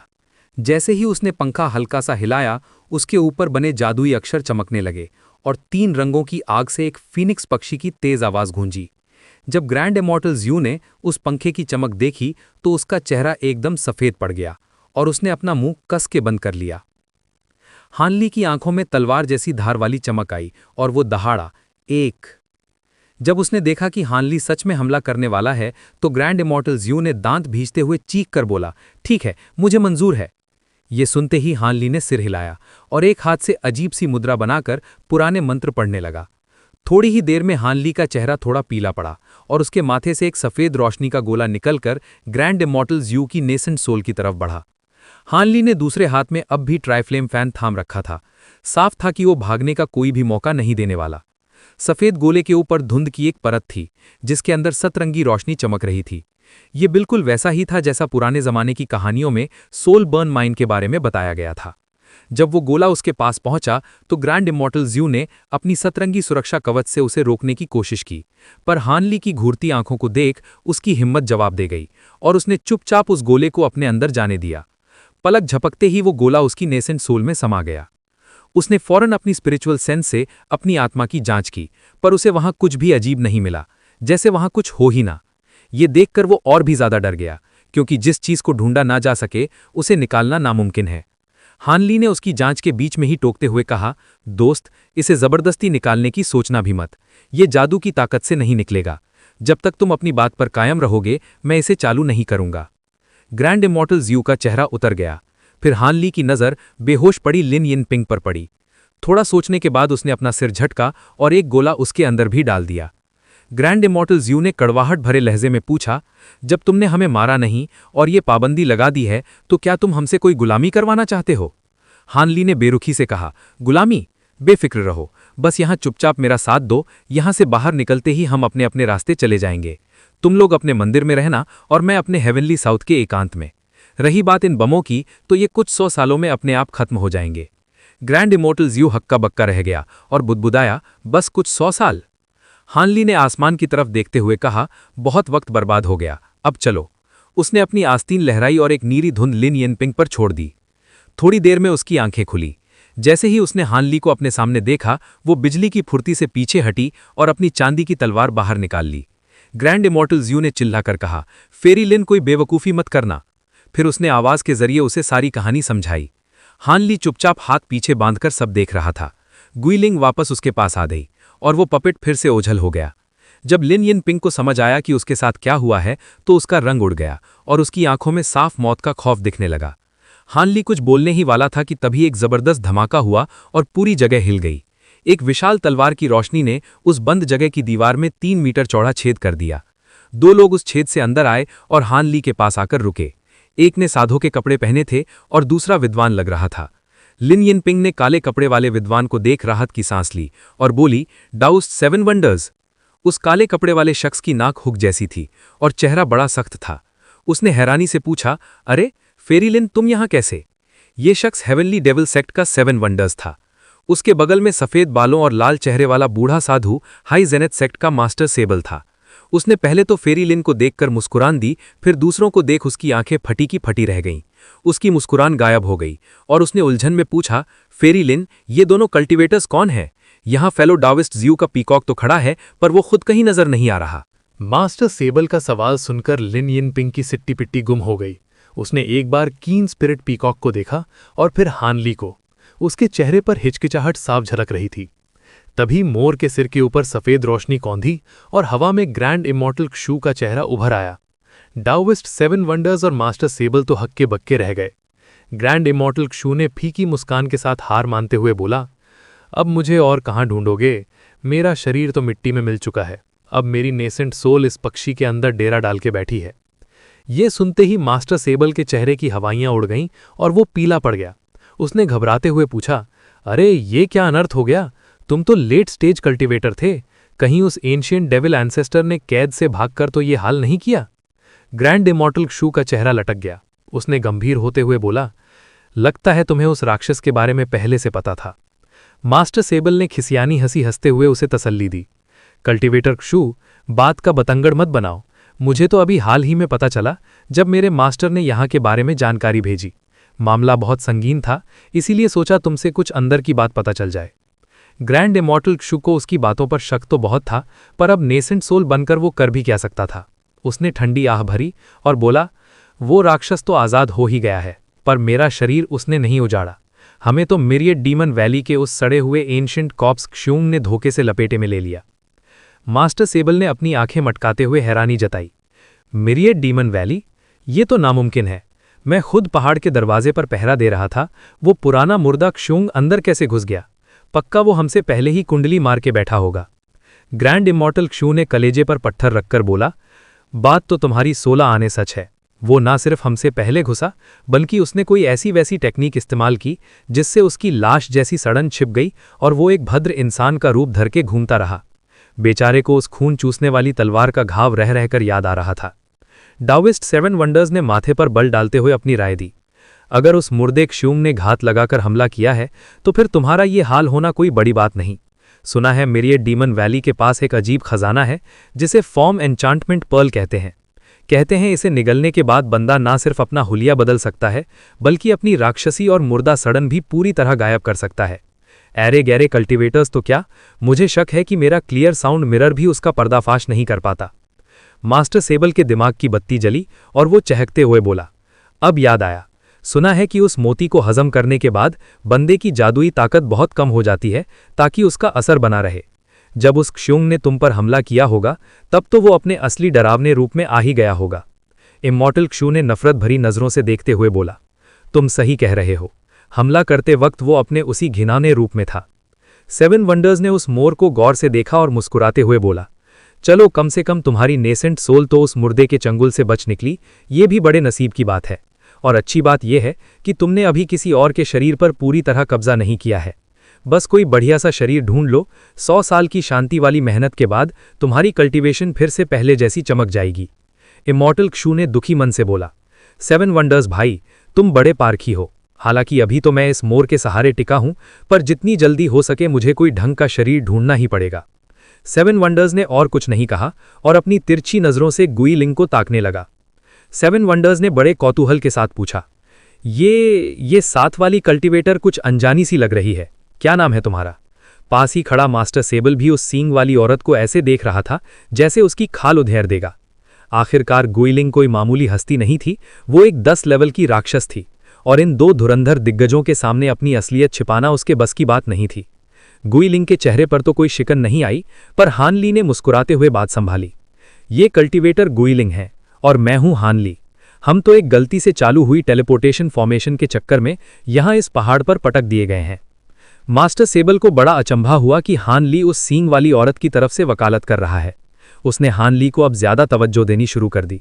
वो दांत दिखाते हुए बोला, बड़ी अजीब दास्तान है। वैसे कल्टीवेटर हान, तुम किस सेक्ट से ताल्लुक रखते हो? मुझे नहीं लगता कि हमारी महफिल में तुम्हारी कभी मुलाकात हुई है। हान ली पहली बार मास्टर सेबल से मिल रहा था, पर वो भांप गया था कि ये बंदा किसी बड़े खानदान या सेक्ट का बड़ा अजुर्ग है। उसने बड़े सलीके से जवाब दिया, मैं तो बस एक घुमक्कड़ कल्टीवेटर हूं।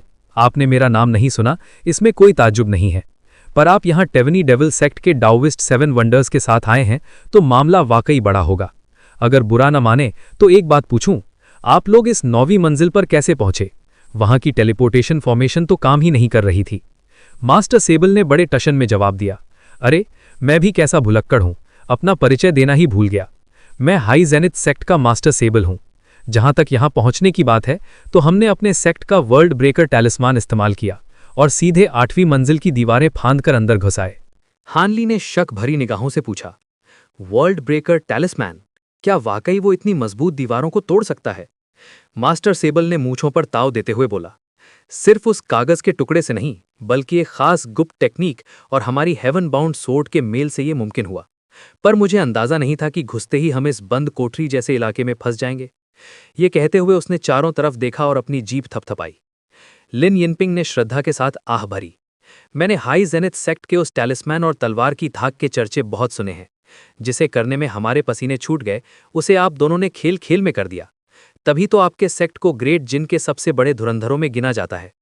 मास्टर सेबल ने अपनी दाढ़ी पर हाथ फेरते हुए बड़े प्यार से कहा, फेरी लिन, आप तो हमें चने के झाड़ पर चढ़ा रही हैं। आपके मंदिर के खजाने भी कुछ कम नहीं है। बस हमारे पास जगह को चीरने का सही नुस्खा था तो काम बन गया। उसकी ये बनावटी सादगी देखकर लिन यिनपिंग बस फीकी मुस्कान दे सकी। उसके एंडलेस स्काई टेम्पल में भले ही बड़े बड़े सूरमा थे, पर इन दोनों सेक्ट्स के पुराने और खानदानी खजानों के आगे उनकी कोई बिसात नहीं थी। तभी 7 वंडर्स ने इधर उधर देखते हुए उलझन में पूछा, वो बुढ़ा राक्षस च्यान कहाँ मर गया? मास्टर सेबल ने कहा था कि वो इस पहाड़ पर हमसे पहले ही आ चुका है। ये सुनते ही इमॉर्टल ग्जू और लिन यिनपिंग की नजरें अपने आप हान ली की तरफ मुड़ गई। लेडी मू ने पहले ही बताया था कि ओल्ड डेविल च्यान और हान ली के बीच ठन चुकी है। पहले तो उन्हें यकीन नहीं था कि हान ली उस पुराने पापी को ढेर कर सकता है, पर आज उसका जलवा देखकर उनके मन में शक के कीड़े रेंगने लगे थे। जब मास्टर सेबल और डाओविस्ट 7 वंडर्स ने इन दोनों की ऐसी हरकत देखी तो वो भी चौंक गए और उनकी सुइयां हान ली पर जाकर टिक गई। हान ली न मन ही मन एक ठंडी सांस ली, पर बाहर से एकदम चट्टान जैसा बना रहा और बोला, कल्टीवेटर च्यान और मैं तो कुनवू होल से निकलते ही अलग हो गए थे। शायद वो कहीं कोना पकड़ के खजाना बटोर रहा होगा। और मुझे उन यिंग शिफ्टिंग सेक्ट के एल्डर्स का भी कोई अता पता नहीं है। इमॉर्टल ग्जू ने कड़क आवाज में बोला। कल्टीवेटर हान, उनके बारे में माथा पच्ची करना बेकार है। रास्ते में ये क्लैन के बड़े बुजुर्ग ने उन पर घात लगाकर हमला किया और उनका खेल खत्म कर दिया। उनकी नेसेंट सोल्स का भी नामो निशान नहीं बचा। हान ली ने ऐसे दिखाया जैसे उसे बड़ी हैरानी हुई हो। अच्छा, तो ये बात है। कुछ भांपते हुए मास्टर सेबल ने हान ली को बड़ी अजीब नजर से देखा और बोला, कुनवू माउंटेन वाकई कलेजा कपाने वाली जगह है। यहां तो बड़े बड़ों की अर्थियां उठ रही हैं। सेवन वंडर्स ने दूर खंडहर होते महल को देखा और भारी आवाज में बोला, चलो अच्छा ही हुआ कि यिंग शिफ्टिंग सेक्ट के वो कांटे निकल गए। हमारा काम आसान हो गया। अब तुम लोग जरा उस एंशिएंट डेविल एंसेस्टर का कच्चा चिट्ठा खोलो। मास्टर सेबल ने बत्तीसी दिखाते हुए मीठी आवाज में कहा। हाँ भाई, जल्दी बताओ। मैं छिपाऊंगा नहीं, हम यहां उस राक्षस की वजह से ही आए हैं। ये पूरे संसार की सुख शांति का सवाल है, तो मुझे उम्मीद है कि तुम लोग हमारा साथ दोगे। इमॉर्टल ग्जू और लिन यिनपिंग के चेहरे का रंग उड़ गया। वो एकदम चुप हो गए। अब जबकि वो हान ली की बंदिशों में जकड़े हुए थे, उनकी हिम्मत नहीं हुई कि बिना उसकी मर्जी के एक शब्द भी बोले। और गुइलिंग तो शुरू से ही पत्थर की मूरत बनी खड़ी थी। हान ली एकदम शांत रहा और उन दोनों दिग्गज धुरंधरों की आंखों में आंखें डालकर देखने लगा। मास्टर सेबल और सेवन वंडर्स एक दूसरे का मुंह ताकने लगे। उन्हें समझ आ गया कि ये दोनों बड़े सूरमा हान ली से बुरी तरह डरे हुए हैं। हान ली ने बिना किसी डर के कहा, अगर आप उस राक्षस के बारे में जानना चाहते हैं तो मैं बताता हूं। बहुत अच्छे, तो फिर? मास्टर सेबल ने अभी बोलना शुरू ही किया था कि तभी उस महल की तरफ से ऐसा धमाका हुआ कि जैसे पूरी कायनात फट गई हो। साथ ही सफेद रोशनी के दर्जनों खंभे आसमान की तरफ लपके। पूरी धरती ऐसे कांपने लगी जैसे कोई प्रलय आ गई हो, और एक बहुत ही डरावनी और कान फाड़ देने वाली चीख गूंजी। जमीन फटने लगी। सफेद रोशनी हवा में जहर की तरह फैलकर हर चीज को टेढ़ा मेढ़ा करने लगी। डाओइस्ट सेवन वंडर्स दहशत में चिल्लाया, गजब हो गया। उस राक्षस ने 9वीं मंजिल की सील को पिघलाना शुरू कर दिया है। सोचा नहीं था कि वो इतनी जल्दी अपनी ताकत जुटा लेगी। 9वीं मंजिल की सील। हान ली ने जैसे ही ये सुना, उसे लगा कि आसपास की जगह ढहने वाली है। उसने बिना पलक झपकाश अपनी आंतरिक शक्ति जगाई और टेल स्टार शील्ड से खुद को एक चांदी जैसी चमकती ढाल में बंद कर लिया। इससे पहले कि वो कुछ और करता, वो सफेद रोशनी एकदम कोयले जैसी काली पड़ गई। फिर वो अचानक दानव की तरह बड़े हुए और हर तरफ सांप की तरह लपकने लगे। जहां जहां से वो गुजरते वहां की हवा और जगह कागज की तरह फट जाती और काले सफेद रंग की डरावनी रोशनी आपस में टकराने लगती। Special tears. जगह फट रही है। हान ली का अब तक का सारा सुकून काफूर हो गया। उसके चेहरे पर खौफ साफ दिखने लगा। उसने फौरन एक आग जैसा लाल टैलिस्मैन निकाला और अपने शरीर पर चिपका लिया। देखते ही देखते एक लाल रंग का वाटर ड्रैगन प्रकट हुआ और उसके अंदर समा गया। पलक झपकते ही हान ली का आधा शरीर इंसान और आधा उस भयानक अजगर जैसा बन गया। लिन यिनपिंग की चीख निकल गई, क्योंकि उनके ठीक सामने हवा में एक काली दरार बिजली की तरह कौंधी। जब हान ली ने उस काली लकीर को देखा तो उसे लगा जैसे वो मौत का कभी न भरने वाला कुआं है। एक ऐसा अंधेरा जो अपने अंदर जाने वाली हर चीज को निगल जाता है और फिर कभी वापस नहीं आने देता। हान ली पहले भी एक बार स्पेशियल टीयर यानी अंतरिक्ष की दरार की चपेट में आकर मौत के मुंह से वापस आया था, इसलिए उसे देखते ही उसके रोंगटे खड़े हो गए। लेकिन बंदा मंझा हुआ खिलाड़ी था। उसने तुरंत खुद को संभाला। स्पिरिट सब्जुगेशन टैलिस्मैन के दम पर उसकी अंदरूनी शक्ति उछलकर नेसेंट सोल स्टेज के बीच के लेवल के एकदम शिखर पर पहुंच चुकी थी। उसने अपनी पूरी ताकत झोंक दी, जिससे उसकी टेल स्टार एसेंस शील्ड सूरज की तरह चकाचौंध करने वाली रोशनी से चमक उठी। हान ली ने डरते डरते मन में सोचा, इतनी बड़ी दरार है, अगर मैं इसके किनारों से नहीं टकराया तो शायद सही सलामत बच निकलूं। जैसे ही उस स्पेशल टीयर ने उसे निगला, उसे लगा जैसे अंधेरे ने उसे गले लगा लिया हो। उसका सिर चकराने लगा और आंखों के सामने धुंध छा गई। फिर अचानक चारों तरफ रोशनी हुई और उसने खुद को एक नई जगह पर पाया। हान ली को इन सब झमेलों का पुराना तजुर्बा था। उसने झट से अपना दिमाग साफ किया और चौकन्ना होकर चारों तरफ देखने लगा। हान ली ने गहरी सांस छोड़ते हुए हैरानी से कहा, 9वीं मंजिल। वो एक वीरान और सुनसान जगह थी जो 2-3 किलोमीटर के दायरे में फैली थी। उसके चारों तरफ एक अजीब सी पीली धुंध कुंडली मार के बैठी थी, जो रह रहकर चमकती और बुझती थी। वो धुंध कहाँ तक फैली है इसका अंदाजा लगाना मुश्किल था। उसके ठीक नीचे सैकड़ों मीटर ऊंचा एक विशाल और भव्य वेदी यानी एल्टर खड़ा था। वो देखने में तो संकरा था, लेकिन चारों तरफ सीढ़ियां बनी थीं। वो सफ़ेद पत्थर जैसी एक बेशकीमती और जादुई जेड से बना था। उस वेदी के चारों तरफ बड़े बड़े पत्थर के खंभों का घेरा था, जो मिलकर एक बहुत बड़ा स्पेल फॉर्मेशन बना रहे थे। वो खंभे रोशनी से नहाए हुए थे, जिससे साफ पता चल रहा था कि फॉर्मेशन चालू है। वेदी के बिल्कुल ऊपर एक 2 सिर वाला विशाल भेड़िया खड़ा था और उसके साथ कुछ साई नजर आ रहे थे। वहां खतरनाक लड़ाई चल रही थी और वो भेड़िया अपने काले सिर से लगातार गाढ़ा काला धुआं यानी कि उगल रहा था। ये साए पक्का 8वीं मंजिल से आए कल्टीवेटर्स और राक्षस ही थे। लॉन्ग मेंग ने हुआ तियांची के शरीर पर कब्जा कर रखा था। वो हवा में हाथ लहराते हुए दो विशाल सफेद हाथों से उस काली शक्ति को बार बार कुचलने की कोशिश कर रही थी। ये क्लैन का ग्रैंड एल्डर कॉप्स श्योंग, सिल्वर विंग्ड नाइट फींड और बाकी लोग थोड़ी दूरी पर खड़े थे ताकि इस बवाल की चपेट में ना आ जाएं। बस वो बड़े सिर वाला सन की बंदा वहां नहीं दिख रहा था। लेकिन हानली के होश तो तब उड़े जब उसने देखा कि इमॉर्टल फॉर्म सेक्ट की वो छोटी वाली एल्डर भेड़िए के बगल में खड़ी थी। उस वक्त उस औरत की आंखें एकदम पत्थर जैसी बेजान थीं और चेहरे पर काली शक्ति चढ़ी हुई थी। वो एक चमकती हुई चांदी की कपड़ा बुनने वाली नली चला रही थी और लेडी मुंह के साथ पागलों की तरह लड़ रही थी। बाकी लोग भी अपनी पूरी जान लगाकर उस बड़े भेड़िए पर जादुई हमले कर रहे थे। उसी बीच भेड़िए की खाल पर पीली हवाएं रेंग रही थीं, जहां एक काला बाड़ जैसा ड्रैगन छिपा बैठा था। वो ड्रैगन अपने मुंह से काली धार छोड़ रहा था, जिसने एक बड़े चांदी के कमल और 8 दानवी परछाइयों को रोक रखा था। वो चांदी का कमल हवा में स्थिर होकर चमक रहा था और उसकी सतह से प्राचीन तालिस्मान जैसे छोटे छोटे अक्षर निकल रहे थे। जब भी वो काली धार उस कमल से टकराती, एक भयानक धमाका होता और काली हवा तितर बितर हो जाती। ये और कुछ नहीं बल्कि ब्लैक विंड फ्लैग और 8 स्पिरिट रूलर थे। इमॉर्टल फॉर्म सेक्ट के दोनों एल्डर्स को वहां देखकर हानली सन रह गया। पहले गुइलिंग ने बताया था कि उसने इन दोनों को जमीन के नीचे कोई स्पेल फॉर्मेशन लगाते और कोई खिचड़ी पकाते देखा था। अगर हानली को उस काली टेलीपोर्टेशन वाली जगह की तरफ भागने की जल्दी न होती तो वो छिपकर उनका तमाशा जरूर देखता। खैर, अब ये साफ था कि उन औरतों में से एक पर उस एल्डर डेविल यानी पुराने शैतान का जादू चढ़ गया था और वो उसकी कठपुतली बन चुकी थी। हैरानी की बात तो ये थी कि इतने सारे धुरंधर कल्टीवेटर्स भी मिलकर उस भेड़िए का बाल बांका नहीं कर पा रहे थे। उल्टा भेड़िया ही उन सबको पीछे धकेल रहा था। उस भेड़िए से निकलने वाली काली शक्ति तेल जैसी गाढ़ी और चिपचिपी थी। कॉर्प्स श्योंग की लाल तलवार तो उस पर अंधाधुंध वार कर रही थी, लेकिन बाकी लोग अपने कीमती औजारों को दूर ही रख रहे थे, क्योंकि उन्हें डर था कि कहीं काली शक्ति उनके हथियारों को छूकर बर्बाद न कर दे। वो बस दूर से हमले करके उन काले नागों को रोकने की कोशिश कर रहे थे। अगर लॉन्ग मेंग और कॉप्स श्योंग उस भेड़िए के ज्यादातर हमले खुद पर न झेलते या 8 स्पिरिट रूलर का वो कमल भेड़िए का ध्यान न भटकाता, तो अब तक सबकी हवा टाइट हो गई होती और वो सब मारे जाते। सिल्वर विंग्ड नाइट फींड के वो धागे और लायन हॉक की सुनहरी लहरें भी उस काली शक्ति पर कोई असर नहीं डाल पा रही थीं। इतनी गौर से देखने के बाद हानली को एक अजीब बात समझ आई। वो 2 सिर वाला भेड़िया अपनी जगह से हिल नहीं रहा था, जैसे वो उस वेदी के ऊपर किसी खास चीज की रखवाली कर रहा हो। तभी दूर से एक गुस्से भरी आवाज गूंजी। मास्टर सेबल ने कलेजा मुंह को आने वाले अंदाज में चिल्लाकर कहा, अनर्थ हो गया। उस शैतान के हाथ वो जादुई औजार कैसे लग गया जिससे ये सील खुलती है? हानली ने मुड़कर देखा तो ये आवाज 60 मीटर दूर खड़े मास्टर सेबल की थी। उसके बगल में डाओइस्ट 7 वंडर्स भी खड़ा था, जिसके चेहरे पर हवाइयां उड़ रही थीं। हानली ने देखा कि बाकी सब लोग भी इस 9वीं मंजिल पर पहुंच चुके थे और किस्मत से किसी को कोई खरोंच तक नहीं आई थी। इसका मतलब वो स्पेशल टियर कोई इत्तेफाक नहीं था, बल्कि किसी रिस्ट्रिक्शन या पाबंदी के एक्टिवेट होने की वजह से सबको 8वीं मंजिल से यहां फेंक दिया गया था।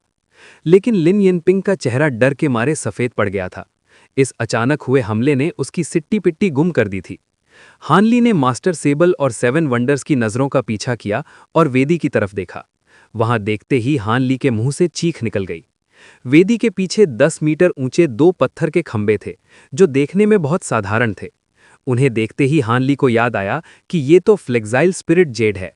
ये बिल्कुल वैसा ही पत्थर था जैसा उसने दक्षिणी इलाके यानी हेवनली साउथ में उस काली शक्ति के भंवर की गहराइयों में देखा था। फर्क बस इतना था कि पिछली बार वाला पत्थर टूटा हुआ था, लेकिन यहाँ ये दोनों सलामत थे। एक खंभे के अंदर गहरे हरे रंग की एक मोहर धसी हुई थी, जिसकी वजह से वो खंभा थरथरा रहा था और उससे काली रोशनी निकल रही थी।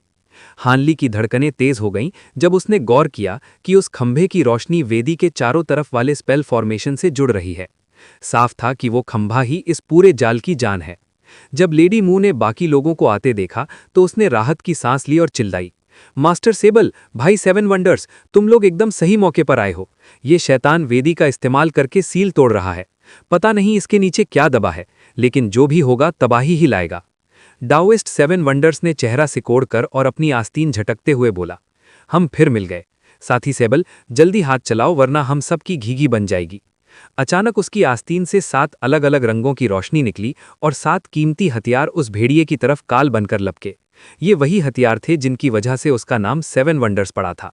मास्टर सेबल ने एक ठंडी आह भरी और फुर्ती दिखाते हुए म्यान से एक सुनहरी तलवार निकाली। निकलते वक्त तो वो तलवार पुरानी और फीकी लग रही थी, लेकिन जैसे ही उस बूढ़े ने अपने मुंह से खून का फव्वारा उस पर छोड़ा, तलवार जैसे जाग गई। तलवार से आसमान हिला देने वाली ड्रैगन की दहाड़ निकली और वो सूरज की तरह चमकने लगी। बूढ़े ने एक हाथ से जादू का इशारा किया और पूरी गंभीरता से तलवार को नीचे की तरफ घुमा दिया। उस पुरानी तलवार से 30 मीटर लंबी बिजली जैसी तलवार की धार निकली, जिसने आसमान को ऐसे चीरा जैसे कपड़े को फाड़ दिया हो। धमाके की आवाज उस वार के पहुंचने से पहले ही गूंज उठी। तलवार की वो रोशनी हवा में एक सफेद लकीर की तरह खिंच गई। लेकिन वो भेड़िया, जिसके अंदर डेविल एंसेस्टर युवान चा की रूह थी, उसने नए लोगों को आते ही ताड़ लिया था। भेड़िए की आंखों में एक चमक कौंधी और उसका शरीर कांपा। वेदी के चारों तरफ फैली काली शक्ति तुरंत उसके शरीर के अंदर समा गई। अगले ही पल भेड़िए ने अपना मुंह खोला और हमले को रोकने के लिए काली शक्ति की एक बहुत बड़ी लहर छोड़ दी। लेडी मुंह ने गला फाड़कर चेतावनी दी, सावधान, ये काली शक्ति बहुत नीच है। अपने हथियारों को इससे सीधे मत टकराने देना, वरना पल भर में इनकी ताकत खत्म हो जाएगी। उसी पल सातों रोशनियां और वो विशाल तलवार की धार उस काली शक्ति से जा टकराईं। जैसे ही डाओइस्ट 7 वंडर्स ने ये सुना, उसका माथा ठनका और उसने बिना सोचे समझे अपने हथियारों को वापस बुलाने की कोशिश की। उसकी सातों रोशनियां काली शक्ति से टकराते ही रुक गईं। उन्होंने तुरंत एक दूसरे का साथ पकड़ा और अलग अलग रंगों का एक धुंध सा बनाकर आगे बढ़ने लगीं। मास्टर सेबल की तलवार की धार सबसे पहले उस काली शक्ति को चीरती हुई अंदर घुसी। तलवार की रोशनी और काली शक्ति आपस में गुत्थम गुत्था हो गईं और एक जबरदस्त धमाका हुआ। काली शक्ति में से अनगिनत पीली लकीरें फूट पड़ीं, जिससे उसमें सैकड़ों छेद हो गए। इसके तुरंत बाद 7 वंडर्स के हथियारों से निकली रोशनी ने बची कुची काली शक्ति को साफ कर दिया और दोनों हमले सीधे नीचे खड़े भेड़िए की तरफ बढ़े। नीचे से कुछ पफ पफ जैसी आवाजें आईं और भेड़िए ने जवाब में काली शक्ति के कई और गोले उगले। अचानक वो नई काली शक्ति फट गई और उसने इन दोनों के हमलों को पूरी तरह निगल लिया। उनके हथियारों की रोशनी थोड़ी देर फड़फड़ाई और फिर अचानक गायब हो गई, जिससे बूढ़ा हक्का बक्का रह गया। इन हमलों को ठिकाने लगाने के बाद वो काली शक्ति रुकी नहीं, वो एक सैलाब की तरह पागलों की रफ्तार से उनकी तरफ बढ़ी। उसका घेरा इतना बड़ा था कि हानली और बाकी सब लोग उसके लपेट में आने ही वाले थे। डाओइस्ट 7 वंडर्स ने देखा कि मामला बिगड़ रहा है। उसने तुरंत अपने हथियारों को वापस बुलाया। मास्टर सेबल ने अपनी पुरानी तलवार को हवा में कई बार घुमाया, जिससे पीले रंग की दीवार खड़ी हो गई ताकि वो उस बढ़ती हुई आफत से खुद को बचा सकें। बूढ़े ने तुरंत उस विद्वान जैसे दिखने वाले 7 वंडर्स की तरफ मुड़कर गंभीर आवाज में कहा, भाई 7 वंडर्स, हमारे आम हथियारों से इस शैतान का कुछ नहीं बिगड़ने वाला। जल्दी से वो दूसरे वाले निकालो। हम इस सील को टूटने नहीं दे सकते। तब तक मैं तुम्हारी रक्षा करूंगा। 7 वंडर्स में बिना वक्त गवाए सर हिलाया और अपनी पोटली पर हाथ मारा। ठीक है, फिर आप संभालिए। एक सफेद रोशनी चमकी और उसके हाथ में पन्ने जैसी हरे रंग की कई छोटी छोटी अंगूठियां आ गई। इधर हानली ने भी अपनी सोने की दर्जनों उड़ती हुई तलवारें निकाल लीं। इससे पहले कि वो काली शक्ति पास आई, सुनहरी बिजली कड़की और बादलों की गरज के साथ उन तलवारों ने उस काली शक्ति को पूरी तरह तितर-बितर कर दिया। गुइलिंग ने बड़ी फुर्ती से अपने हाथ में थामी चांदी की भारी भरकम कुल्हाड़ी को मजबूती से पकड़ा और उसके अंदर से एक खौफनाक चीते का साया बाहर खींच लाई। वो शिकारी जानवर बाहर आते ही अपने मुंह से पीली धुंध उगलने लगा, जिसने काली ची को आगे बढ़ने से ऐसे रोका जैसे कोई चट्टान खड़ी हो गई हो। वहीं दूसरी तरफ लिन लिन पिंग और ग्रैंड इमॉर्टल सू की रूह के कब्जे वाला कीन स्पिरिट पीकॉक खुद को बचाने के लिए इंद्रधनुषी रोशनी की चादर ओढ़कर दुबके हुए थे। हानली ने अपने आसपास के माहौल को एक नजर देखा और उसके माथे पर बल पड़ गए। उसने तुरंत अपनी गर्दन घुमाकर 8 स्पिरिट रूलर और ब्लैक विंड फ्लैग की तरफ ताका। इन 2 खजानों में से एक का तो कोई मालिक नहीं था और दूसरे को गंदगी ने घेर रखा था, लेकिन दोनों ही अपनी असली ताकत नहीं दिखा रहे थे। फिर भी उस चिकने काले बाड़ वाले ड्रैगन के चारों तरफ मंडरा रही काली हवाएं और चांदी के कमल पर तैरते जादुई चांदी के अक्षर आपस में ऐसे भिड़ रहे थे जैसे 2 सांडों के बीच बराबरी का मुकाबला चल रहा हो। ऊपर आसमान में बिजली की तरह चमकती इस भिड़ंत को कोई भी अनदेखा नहीं कर सकता था, पर किसी के बस की बात नहीं थी कि जाकर उन खजानों पर कब्जा जमा ले। सबकी जान पर बनी हुई थी और हर कोई अपनी लड़ाई में ऐसा फंसा था कि सांस लेने की भी फुर्सत नहीं थी। हानली के दिल ने गवाही दे दी कि वो उस शैतानी पुरखे के सामने टिक नहीं पाएगा, इसलिए उसने पतली गली से खिसकने का जुगाड़ बिठाना शुरू कर दिया। पर कलेजा मुंह को तब आया जब उसे याद आया कि इस बंद जगह से वो भागेगा तो भागेगा कहां। मजबूरी का नाम महात्मा गांधी। उसने खुद को पत्थर जैसा सख्त किया और बस इस ताक में रहा कि किसी तरह इस बवाल से बच जाए। हानली ने मन ही मन सोचा कि उसकी डिवाइन डेविलबेन लाइटनिंग उस शैतानी धुंध पर उम्मीद से कहीं ज्यादा असरदार थी। फिर भी उसने आग में कूदने की बेवकूफ़ी नहीं की। उसकी भलाई इसी में थी कि अपनी खाल बचाए रखे और देखे कि ऊंट किस करवट बैठता है। उसे डर था कि अगर उस शैतानी पुरखे की नज़र उसकी इस खास बिजली पर पड़ गई और उसने सीधे हमला बोल दिया तो हानली का कचूमर निकलना तय था। रही बात ग्रेट जिन के दुनिया की, तो उसे इस बात से रत्ती भर भी फर्क नहीं पड़ता था कि वो शैतान आज़ाद होकर वहां क्या गदर काटेगा। वो दूसरों के लिए अपनी बलि चढ़ाने वाला कोई कच्चा खिलाड़ी नहीं था। यही सब सोचते हुए उसने दबे पांव अपनी स्पिरिचुअल सेंस उस वेदी की तरफ दौड़ाई। लेकिन पासा उल्टा पड़ गया। उसकी स्पिरिचुअल सेंस एक ऐसी जादुई रोक से टकराकर वापस आ गई जिसका उसे आभास तक नहीं था। हानली ने ठंडी आह भरी और हार मानकर अपनी स्पिरिचुअल सेंस को दूसरी तरफ मोड़ा। तभी उसे कुछ ऐसा दिखा कि उसके पैर जम गए। जमीन से करीब 300 मीटर नीचे उसे 1 फुट बड़ा सोने का गोला महसूस हुआ। ये वही गोल्ड डिवॉरिंग बीटल्स थे जिन्हें उसने पहले आजाद किया था। इंसानों और राक्षसों की तरह ये कीड़े भी टेलीपोर्ट होकर यहां आ गिरे थे। जब उसने पहले कीड़े छोड़े थे तो उन्हें 8वीं मंजिल की दीवारों को टटोलने का काम सौंपा था ताकि भागने का कोई सुराख मिल जाए, पर ब्लैक विंड फ्लैग के घेरे में फंसने की वजह से उसका कीड़ों से संपर्क टूट गया। चूंकि वे जमीन के अंदर दबे थे इसलिए किसी और का ध्यान उन पर नहीं गया। हानली ने वेदी के इर्द गिर्द चमकते उन भीमकाय पत्थर के खंभों को देखा। उसके दिमाग की बत्ती जली। उसने पल भर के लिए सोचा और फिर उन छिपे हुए कीड़ों को हुक्म सुना दिया। वो सुनहरा गोला झटके से चमका और टुकड़ों में बंटकर चारों तरफ बिखर गया। कॉप श्योंग और बाकी लोग जो लड़ाई के बीचों बीच थे वे बार बार उन खंभों पर वार कर रहे थे ताकि जादुई घेरे को तहस नहस कर दिया जाए। उन्हें लगा कि शायद इससे मामला सुलझ जाए, पर सिवाय कॉप श्योंग की खून वाली तलवार के किसी और के वार से उन खंभों पर खरोंच तक नहीं आई।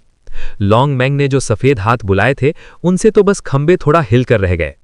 वो पत्थर के खंभे किसी ऐसी अनजानी चीज से बने थे कि टूटने का नाम ही नहीं ले रहे थे। उनकी मजबूती देखकर अच्छों के पसीने छूट जाएं। हाँ, अगर कॉप्स श्योंग या लॉन्ग मैंग को थोड़ा सुकून से वक्त मिलता तो शायद वे उन्हें तोड़ गिराते। तभी नए आए हुए कल्टीवेटर्स ने पीछे हटने का सोचा ही था कि उस भेड़िए ने पूरी ताकत से काली हवा के कई झोंके उनकी तरफ फेंके। बेचारों की हवा टाइट हो गई और उनके पास डटकर मुकाबला करने के अलावा कोई चारा नहीं बचा। हानली बेमन से उन हमलों को झेल रहा था और उसकी आंखें बस भागने का रास्ता तलाश रही थीं। तभी डाओइस्ट 7 वंडर्स ने 5 पन्ने के हरे छल्ले बाहर निकाले, जबकि मास्टर सेबल उसकी ढाल बनकर खड़ा रहा। 7 वंडर्स ने बुदबुदाते हुए मंत्र पढ़ने शुरू किए और अपनी उंगलियों से जादू के मुहर उन छल्लों पर मारने लगे। वो छल्ले किसी तड़पते हुए जानवर की तरह रोने लगे और थरथराते हुए रोशनी से नहा गए। जब उस 2 सिर वाले बड़े भेड़िए ने उन नए लोगों को काली धुंध में उलझा दिया तो उसकी नजर फिर से लॉन्ग मैंग और कॉप्स श्योंग पर जा टिकी। उस शैतान की आंखों में खून उतरा हुआ था। वो इन दोनों को अपना सबसे बड़ा दुश्मन मान रहा था। पुरानी बात थी, आखिर युआनचा और लॉन्ग मैंग बरसों तक एक दूसरे की रूह में घुले मिले रहे थे तो वे एक दूसरे की रग रग से वाकिफ थे। इसी वजह से युआनचा के मन में लॉन्ग मैंग का खौफ बैठा हुआ था। रही बात कॉप्स श्योंग की, तो वो था मामूली लेट नेसेंट सोल लेवल का, पर उसके हाथ में जो खून वाली तलवार थी वो गजब ढा रही थी। उस पर शैतानी धुंध का कोई असर नहीं हो रहा था, बल्कि वो तो उल्टा उस धुंध को ही निगल रही थी। अगर ताकत का इतना बड़ा अंतर ना होता तो शायद कॉप्स श्योंग अकेले ही उस काली धुंध की हवा निकाल देता। सच तो यह है कि अगर युआनचा ने पिछली मंजिल पर उस छोटे एल्डर को धोखे से अपने वश में ना किया होता तो उसे ड्रैगन कॉल क्रेस्ट कभी न मिलता। वो तो अपनी शक्ति खत्म होने से पहले ही इस कैद खाने को छोड़कर भाग खड़ी होती। पर अब खेल बदल चुका था। वेदी की सील खुलनी शुरू हो गई थी। जब तक वो वहां खड़ी थी उसे वेदी से शैतानी ताकत की सप्लाई मिल रही थी। इतने सारे धुरंधरों के सामने भी उसका पलड़ा भारी था और उसकी खोई हुई शक्ति धीरे धीरे वापस लौट रही थी। इसलिए उसने कोई जल्दबाजी नहीं की और बड़े आराम से सील को तोड़ने लगी। तभी अचानक वहां एक तेज हरी रोशनी फैली, जिसे देखकर उस भेड़िए की रूह कांप गई। उसे कुछ बहुत बुरा याद आया। उसने अपना सिर उठाया और फटी आंखों से चिल्लाया, डेविल रिस्ट्रेनिंग बैंड्स। उन 5 छल्लों को देखते ही भेड़िए की आंखों में मौत का डर साफ दिखने लगा। भेड़िए के सिर ने एक ऐसी दहाड़ मारी कि धरती डोल गई। उसके मुंह से काली रोशनी निकलने लगी जैसे वो कोई बड़ा धमाका करने वाला हो। लेकिन 7 वंडर्स ने अपना दांव खेल दिया था। उसने एक छल्ले की तरफ इशारा किया और भारी आवाज में बोला, जकड़ लो। उसकी धीमी आवाज के उलट वो हरा छल्ला बिजली की तरह चमका और गायब हो गया। अगले ही पल भेड़िए की चीख निकल गई, क्योंकि एक हरी लकीर अचानक उसके सिर के पास प्रकट हुई और उसके गले में पट्टे की तरह कस गई। उस पट्टे पर जादुई अक्षर नाचने लगे और वो छोटा होने लगा। भेड़िए के मुंह से निकलने वाली काली ताकत अंदर ही दब गई और वो दर्द के मारे छटपटाने लगा। घबराहट में भेड़िए ने अपने नुकीले पंजों से उस पट्टे को नोचने की कोशिश की, पर जैसे ही पंजा पट्टे से टकराया, हरी रोशनी चमकी और एक गूंज के साथ पंजा पीछे फेंक गया। पट्टा और ज्यादा कस गया, जिससे वो भेड़िया किसी लाचार कुत्ते की तरह कूं कूं करने लगा। ये नज़ारा देखकर वेदी के पास खड़े लोगों के चेहरों पर रौनक आ गई और वे दुगनी ताकत से टूट पड़े। भेड़िए के फंसते ही काली धुंध कमजोर पड़ गई। कॉर्प्स शियोंग और लॉन्गमेंग ने आव देखा न ताव सीधे बीच की तरफ दौड़ लगा दी। सिल्वर विंग्ड नाइट फील्ड और लायन हॉक भी आगे बढ़ने ही वाले थे, पर तभी कॉर्प्स शियोंग ने उन्हें गुपचुप संदेश भेजा। वे दोनों रुके, एक दूसरे को देखा और फिर पास के एक खंभे की तरफ लपके। थोड़ी दूरी से उन्होंने घोस्ट फील्ड थ्रेड्स और सुनहरी लहरों की बौछार कर दी ताकि खंभे को उखाड़ सकें। मास्टर सेबल और डाओइस्ट 7 वंडर्स भी फूले नहीं समा रहे थे। उस बूढ़े डाओइस्ट ने अपनी पूरी ताकत तलवार में झोंक दी और सामने खड़ी काली धुंध पर एक जोरदार चीरा मारा। तलवार की रोशनी ने अंधेरे को चीरते हुए आगे का रास्ता साफ कर दिया। उसी वक्त 7 वंडर्स ने बाकी 4 छल्लों को भी इशारा किया और वे पलक झपकते ही भेड़िए के चारों पैरों में जा फंसे। रोशनी के साथ वे छल्ले ऐसे कसे कि वो विशाल भेड़िया धड़ाम से वेदी से नीचे जमीन पर आ गिरा। हान ली ने यह सब देखा तो उसकी यादें ताज़ा हो गईं। उसे हेवन व्यूड हॉल से मिला वो पुराना खजाना एलिमेंटल बैंड्स याद आ गया। भले ही ये छल्ले उससे हजारों गुना ज्यादा ताकतवर थे, पर काम करने का तरीका बिल्कुल वैसा ही था। उसे समझ आ गया कि उसका वाला खजाना इन्हीं का एक छोटा सा नमूना यानी रेप्लिका था। तभी मास्टर सेबल गुस्से में तमतमाते हुए चिल्लाया, शियोंग, तेरी ये जुर्रत! बूढ़े डाओइस्ट ने अपना हाथ हवा में लहराया। हान ली ने देखा कि जैसे ही लॉन्गमेंग और कॉर्प्स ह्योंग उस काली धुंध में घुसे, एक सफेद लकीर और 2 बड़े हरे हाथ आसमान की तरफ लपके। उनका निशाना ऊपर मौजूद ब्लैक विंड फ्लैग और 8 स्पिरिट रूलर थे। रही बात लेडी मू की, तो वो अभी भी अपनी उसी चेली से उलझी हुई थी जो जादू के वश में थी। हान ली ने अपने होंठ भींचे और माथे पर बल लाते हुए वहीं रुकने का फैसला किया। उसके पास खड़े लिन यिंगपिंग और ग्रैंड इमॉर्टल एक्स भी उन 2 महान खजानों को झपटने के लिए ऊपर की तरफ उड़ चले। गुईलिंग ने बस तिरछी नजर से हान ली को देखा, थोड़ा हिचकिचाई, पर वो अभी भी इस भगदड़ में शामिल नहीं हुई थी। आसमान जादुई रोशनी और धमाकों से दहल उठा। जो कल्टीवेटर्स और राक्षस अभी तक मिलकर उस शैतान से लड़ रहे थे, अब वही लोग उन खजानों के लिए एक दूसरे के खून के प्यासे हो गए। हान ली की नजरें वापस वेदी पर टिकीं, जहां वो विशाल भेड़िया बेबस पड़ा था। उसने एक ठंडी मुस्कान के साथ अपनी आस्तीन झटकी और दर्जनों छोटी सुनहरी तलवारें उसके पास जमा हो गईं। हान ली अपने दिमाग में अपनी तलवारें बाहर निकालते हुए सिल्वर मून से चुपके बात करने लगा। हान ली ने गहरी सोच में डूबे हुए और संशय के साथ पूछा, अगर मैं उस काले भेड़िए का सिर धड़ से अलग कर दूं, तो उस शैतानी पुरखे का शरीर से काबू तो खत्म हो जाएगा, लेकिन भाई पासा उल्टा भी पड़ सकता है। क्या लॉन्गमेंग उस शरीर पर कब्जा करने के लिए सबसे पहले नहीं झपटेगी? सिल्वर मून ने बड़ी फुर्ती से समझाते हुए कहा, मालिक आप फिक्र ना करें, उन डेविल रेस्ट्रिक्शन बैंड्स की पकड़ की वजह से उसकी शैतानी शक्ति यानी ची एकदम सील हो रखी है और उसकी रूह उस मुंडी से बाहर नहीं निकल पाएगी। जैसे ही रूह शरीर से अलग होगी, मुझे पूरा भरोसा है कि मैं दोबारा उस पर काबू पा लूंगी। रही बात लॉन्गमेंग की, तो उसकी स्पिरिचुअल सेंस चाहे कितनी भी तगड़ी क्यों ना हो, वो आपकी उस तलवार का मुकाबला नहीं कर पाएगी जिसे आपने ऑरिक एसेंस से चमकाया है। अपनी इस पुरानी चांदी की भेड़िए वाली काया को चोट पहुंचाना मामूली हथियारों के बस की बात नहीं है। उसे शैतान से भी लड़ना होगा, तो वो इस घाटे के सौदे में हाथ नहीं डालेगी। और हाँ, उसे तो सपने में भी अंदाजा नहीं है कि मालिक के पास एक ही जैसी इतनी सारी उड़ती हुई तलवारें हैं, वरना वो असली खजानों यानी डिवाइन स्पिरिट ट्रेजर्स के लिए भागती ही नहीं। सिल्वर मून की बात सुनते ही हान ली ने लंबी सांस खींची और खुद को इस जोखिम के लिए तैयार कर लिया। आखिर सिल्वर मून उसकी अपनी रूहानी हथियार यानी आर्टिफैक्ट स्पिरिट थी। उसकी ताकत बढ़ने का मतलब था कि हान ली का अपना दबदबा बढ़ना। हान ली ने तुरंत अपने हाथों से जादुई मुद्रा बनाई और अपनी तलवारों को हवा में लहरा दिया। देखते ही देखते उन तलवारों के बीच सोने जैसी बुझली कड़की और सब मिलकर एक विशालकाय सुनहरी तलवार बन गईं। हान ली ने एक उंगली से इशारा किया और आसमान में ऐसी गर्जना हुई कि कलेजा कांप जाए। उस तलवार पर सुनहरी बिजली की एक परत चढ़ गई और उसकी नोक से चांदी जैसी किरणें फूटीं, जिसमें एक पल के लिए चांदी के भेड़िए का सिर चमक उठा। चूंकि सिल्वर मून खुद उस हथियार में समा गई थी, तलवार की ताकत कई गुना बढ़ गई। उसका प्लान साफ था, जैसे ही उस शैतान की गर्दन कटेगी, सिल्वर मून सीधे अपने असली शरीर में घुस जाएगी। वो भारी भरकम तलवार बिजली की तरह हवा चीरती हुई उस काली धुंध के पार निकल गई, चमक ऐसी कि आंखें चुंधिया जाएं। चंद लम्हों में वो तलवार उस बेदी के पास पहुंच गई और सीधे उस काले भेड़िए की गर्दन पर वार करने के लिए नीचे गिरी। वहां मौजूद दिग्गज जो उन दो खजानों के लिए आपस में भिड़ रहे थे, सबकी फटी की फटी आंखें उस सुनहरी तलवार के इस कारनामे को देखने लगीं। यहां तक कि लॉन्ग मैंग भी एक पल के लिए ठिठक गई, लेकिन फिर उसने तिरस्कार से हंसते हुए बोला, मुझे नहीं लगता कि नैसेंट सोल के इस बीच वाले लेवल के मामूली से कल्टीवेटर की तलवार इस शरीर का बाल भी बांका कर पाएगी।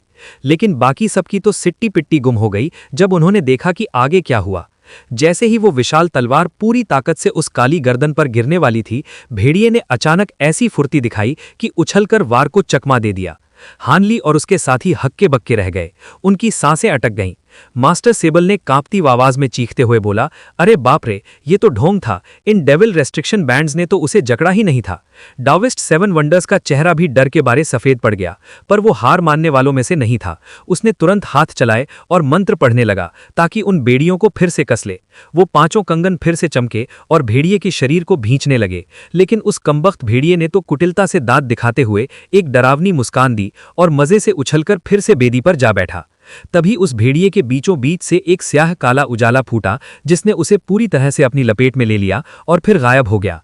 पलक झपकते ही उस भेड़िए के चांदी जैसे चमकते बाल काले और गंदे पड़ गए, बस उसकी दूसरी वाली चांदी की मुंडी वैसी ही रही।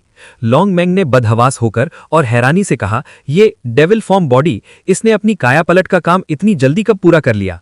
उसी वक्त उस भेड़िए ने अपना सिर उठाया और मुंह से ऐसी काली लहरें छोड़ीं कि आसपास की हवा में दरारें पड़ने लगीं। उनमें से कोई आवाज नहीं आ रही थी और वो किसी फूल की पंखुड़ियों जैसी कोमल लग रही थी, पर मंजर मौत जैसा खामोश और खौफनाक था। जैसे ही वो लहरें उन 5 कंगनों से टकराईं, वो कंगन कांच की तरह चकनाचूर होकर बिखर गए। अपनी पहली कोशिश बेकार होते देख हान ली ने तुरंत अपनी तलवार वापस बुलाई, जो किसी जहरीले सांप की तरह बल खाती हुई उसकी तरफ लौटने लगी। उस भेड़िए ने गुस्से में एक डरावनी दहाड़ मारी और बिखरी हुई काली धुंध को इकट्ठा करके तलवार के चारों तरफ काले धागों का जाल बुन दिया ताकि उसे कैद कर सके। हान ली की भ्रिकुटियां तन गईं। उसने तुरंत एक नई मुद्रा बनाई और तलवार में जमा आधी से ज्यादा डिवाइन डेविल बेन लाइटनिंग यानी शैतान नाशक बिजली छोड़ने का हुक्म दिया। एक धमाका हुआ जिसने पूरी जगह को हिलाकर रख दिया। सुनहरी बिजली का एक गोला उस तलवार से फूटा और चारों तरफ बिजली के तीर चलने लगे। उस बिजली ने उस काली धुंध को ऐसे साफ किया जैसे सूरज अंधेरे को करता है। तलवार को रास्ता मिल गया और वो फौरन हान ली के पास लौट आई। उस विशाल भेड़िए ने हान ली को गहरी नजरों से घूरते हुए बोला, इतनी सारी डिवाइन डेविल बेन लाइटनिंग इस मामूली सी दुनिया में आखिर आई कहां से? हान ली बाहर से तो एकदम पत्थर जैसा शांत दिख रहा था, पर सच तो यह है कि उसका दिल जोरों से धड़क रहा था। उसने देख लिया था कि भेड़िए की वो काली लहरें चाहे कितनी भी घातक हों, पर वो बहुत धीरे चलती हैं और शरीर से 100 मीटर दूर जाते ही दम तोड़ देती हैं। वहां मौजूद बाकी लोगों की तो रीढ़ की हड्डी में एक ठंडी लहर दौड़ गई। सबकी हवा टाइट थी। वो शैतानी पुरखा तो बड़ा ही चालू निकला। उसने बड़ी चालाकी से बेड़ियों को तोड़ दिया था और बस बेदम होने का नाटक कर रहा था ताकि ये लोग खजाने के चक्कर में आपस में ही लड़कर मर जाएं। अगर हान ली ने वो हमला ना किया होता तो ये सब आपस में ही कट मरते और वो भेड़िया बाद में सबको अपना निवाला बना लेता। सब ने एक दूसरे को शक की निगाह से देखा और तितर बितर हो गए। खजाना तो कीमती था ही, पर जान है तो जहान है। तभी उस भेड़िए की आंखों में मौत जैसी चमक चमकी और उसने हवा में अपना पंजा मारा। 5 आर पार दिखने वाली लकीरें हवा चीरती हुई निकलीं और गायब हो गईं। अगले ही पल एक औरत के दर्दनाक चीखने की आवाज आई जिससे सन्नाटा कूट गया। सबने मुड़कर देखा तो उनके रोंगटे खड़े हो गए। लेडी मुंह के शरीर के चीथड़े उड़ चुके थे। उसका सारा जादू टोना और रक्षा कवच उन पंजों के सामने घास फूस साबित हुआ। वो बेचारी अपने बहके हुए साथी से लड़ने में इतनी मशगूल थी कि उसे अपनी मौत का पता ही नहीं चला। उसकी नन्ही सी जान यानी नेसेंट सोल उसके जिस्म से बाहर निकली और एक सुनहरी पालकी यानी शटल को हसरत भरी निगाह से देखा, फिर वहां से भागने की कोशिश की। पर उसकी किस्मत फूटी थी। आसपास की काली धुंध ने एक बड़े हाथ का रूप लिया और उसे दबोचने के लिए झपटा। उससे भी एक कदम आगे बढ़कर भेड़िए ने ऐसी भयानक दहाड़ मारी कि भागती हुई नेसेंट सोल की सारी अंदरूनी शक्ति एक पल के लिए जम गई। वो अपनी जगह से हिल तक नहीं पाई और उस काले हाथ ने उसे पकड़कर धुंध के अंदर खींच लिया। मास्टर सेबल का चेहरा गुस्से और डर से पीला पड़ गया। उसने तमतमाकर चिल्लाते हुए बोला, रुक जाओ, उसे छोड़ दो। उसने पागलों की तरह अपनी सारी अंदरूनी शक्ति हेवन बाउंड स्वॉर्ड में झोंक दी। तलवार की अनगिनत परछाइयां बन गईं और पीली रोशनी का एक पहाड़ सा खड़ा हो गया जो लेडी मुंह को बचाने के लिए उस शैतान की तरफ बढ़ा। बाकी लोग मास्टर सेबल की इस हिम्मत को देखकर दंग थे, पर उन्हें खुशी भी थी कि कोई तो लोहा ले रहा है। लॉन्ग मेंग और कॉप्स श्योंग ने एक दूसरे को देखा और वे भी इस हमले में शामिल हो गए, पर उस भेड़िए ने बड़ी आसानी से अपने मुंह से काली किरणें छोड़कर इन हमलों को रोक दिया। इतना ही नहीं, उस काले भेड़िए ने आसमान की तरफ मुंह करके 2 काली गेंदें थूकीं। जैसे ही वो जमीन से टकराईं, उनसे धुंध निकली और 2 चील के पंखों वाले साए तैयार हो गए। ये नकली शैतान किसी टेढ़ी नाक वाले नौजवान जैसे दिख रहे थे और उनके हाथों में बड़े बड़े काले खंजर थे। उन्होंने अपने पंख फैलाए और सीधे उन 2 दानवों यानी सिल्वर विंग्ड नाइट फींड और लायन हॉक पर टूट पड़े जो पहले से ही उस फॉर्मेशन के पत्थर के खंभों को उखाड़ने में लगे थे। पास पहुंचने से पहले ही उन दोनों शैतानों ने अपने हथियार घुमाए और उन दानवों पर जानलेवा वार कर दिया। दोनों राक्षसों के होश तो तब उड़ गए जब नए नवेले बने 2 डेविल्स ने उन पर अचानक धावा बोल दिया। सिल्वर विंग्ड नाइट फींड ने जरा भी देर नहीं की और हवा के साथ ऐसा घुला कि पलक झपकते ही गायब हो गया। लायन हॉक ने भी अपनी खतरनाक चाल चली और एक खौफनाक दहाड़ मारते हुए अपने मुंह से सुनहरी लहरें छोड़ी जो सीधे एक डेविल की तरफ लपकीं। डेविल ने अपनी बड़ी सी तलवार ऊपर की, लेकिन वो सुनहरी लहरें इतनी जबरदस्त थीं कि उसने डेविल को चारों तरफ से लपेट लिया और देखते ही देखते उसे काले धुएं के चिथड़ों में बदल दिया। दूसरा डेविल अभी अपनी तलवार से वार करने ही वाला था कि तभी नाइट फींड अचानक उसके पीछे प्रकट हुआ। उसने अपनी उंगलियों को झटके से हिलाया और गोस्ट फींड थ्रेड्स की ऐसी बौछार की कि उस डेविल का शरीर छलनी छलनी होकर धुंध में मिल गया। इन दोनों डेविल्स को इतनी आसानी से ढेर करने के बाद सिल्वर विंग्ड नाइट फींड फटी आंखों से उस काले धुएं को ताकने लगा। उसे अपनी आंखों पर यकीन नहीं हो रहा था। कुछ ही पल बीते थे कि उसके सामने वाला काला धुआं फिर से इकट्ठा होने लगा और काली रोशनी के साथ दोनों डेविल्स फिर से जिंदा हो गए। अभी वो पूरी तरह बने भी नहीं थे कि एक डेविल भूखे भेड़िए की तरह आगे झपटा और अपने मुंह से काले धुएं की धार छोड़ने लगा। नाइट फींड ने माथे पर बल डालते हुए अपना हाथ उठाया और उन धागों से उस हमले को बीच में ही रोक दिया। जब दोनों के हमले आपस में उलझ रहे थे, तभी दूसरा डेविल एक 3 मीटर लंबे विशाल बाज में बदल गया और झपट्टा मारकर लायन हॉक के पास पहुंच गया। वहां चोंच और पंजों की ऐसी जंग छिड़ी कि चारों तरफ काले और बैंगनी पंख झरने लगे। लायन हॉक का पलड़ा तो भारी था, लेकिन वो काला बाज बार बार अपनी गहरी चोटों से उभर जाता। उसके शरीर पर एक काली रोशनी दौड़ रही थी जो उसे अमर जैसा बना रही थी। नाइट फींड की भी वही हालत थी। वो जितनी बार अपने धागों से उस डेविल को काटता, वो शैतान चुटकी बजाते ही फिर से जुड़ जाता। अब ये साफ हो गया था कि ये दोनों डेविल्स असल में युआन चा की ही परछाइयां थीं। जब तक उनकी मालकिन जिंदा है या उसकी काली शक्ति खत्म नहीं होती, ये दोनों मरने वाले नहीं थे। नाइट फींड ने दिमाग दौड़ाते हुए सोचा, कहीं ऐसा तो नहीं कि ये शैतानी बुढ़िया इन परछाइयों का इस्तेमाल सिर्फ हमें उस पत्थर के खंभे को तोड़ने से रोकने के लिए कर रही है। ये तो पक्का है कि ये दोनों हमें हरा नहीं पाएंगे। भले ही इन दोनों डेविल्स का बचाव कमजोर था, पर जो काला धुआं ये उगल रहे थे वो उस असली शैतान जितना ही जहरीला था। दोनों राक्षसों की तो उन्हें छकाने में ही हवा टाइट हो रही थी। डेविल्स ने जो वक्त बर्बाद करवाया, उसका फायदा उठाकर वो टूटा हुआ पत्थर का खंभा रोशनी से चमकने लगा और खुद बखुद ठीक होने लगा। ये देखकर नाइट फींड का खून खौलने लगा। कॉर्प्स श्योंगदे जब ये नज़ारा देखा तो उसका कलेजा मुंह को आ गया। लॉन्ग मैंग ने अपने स्पिरिचुअल सेंस से सफ़ेद रंग के बड़े बड़े हाथ बनाए थे और नीचे वाले काले धुएं को लगातार कूट रही थी। इसी बीच उसने कॉर्प्स श्योंग को एक गुप्त आवाज़ भेजी, घबराओ मत, ये परछाइयाँ उसकी रूह के छोटे छोटे टुकड़े हैं जिन्हें उसने काली विद्या से बनाया है। वो ज़्यादा से ज़्यादा 2 ही बुला सकती है, वरना वो अब तक हमारे पीछे उन्हें छोड़ चुकी होती। लेकिन अगर ऐसे ही चलता रहा तो हमारी हार पक्की है। सबसे बड़ी मुसीबत यह है कि मेरा असली शरीर धीरे धीरे उस काली शक्ति की चपेट में आ रहा है। अभी तो ये बदलाव कच्चा है, लेकिन जैसे ही उसने उस वेदी से पूरी शक्ति सोख ली, ये पक्का हो जाएगा। उस पल उस शैतान की रूह मेरे शरीर के साथ एक हो जाएगी और मैं उसे कभी वापस नहीं पा सकूंगी। जैसे ही उसकी पुरानी ताकत लौटी, हम सब मौत के घाट उतार दिए जाएंगे। अब मुझे खतरा उठाना ही पड़ेगा। कॉर्प्स श्योंग ने इज्जत से सिर झुकाकर पूछा, मैडम, आपके कहने का क्या मतलब है? लॉन्ग मेंग ने ठंडे लहजे में कहा, मैं एक गुप्त टेक्निक का इस्तेमाल करके जबरदस्ती उस शरीर के अंदर घुसूंगी और कंट्रोल के लिए लड़ूंगी। भले ही उस काले पड़ चुके शरीर में मेरा टिकना मुश्किल होगा, लेकिन मैं उसे कुछ देर के लिए पत्थर की मूरत बना दूंगी। बस उसी मौके का फायदा उठाकर तुम्हें ये खेल खत्म करना होगा। कॉर्प्स श्योंग अपनी लाल रोशनी से उस धुएं पर वार करते हुए हिचकिचाकर बोला, मैं समझ गया मैडम, लेकिन क्या ये बहुत ज्यादा खतरनाक नहीं होगा? लॉन्ग मेंग ने चिढ़कर कहा, अब जब उस वेदी की सील खुल चुकी है तो हमारे पास और कोई रास्ता बचा भी नहीं है।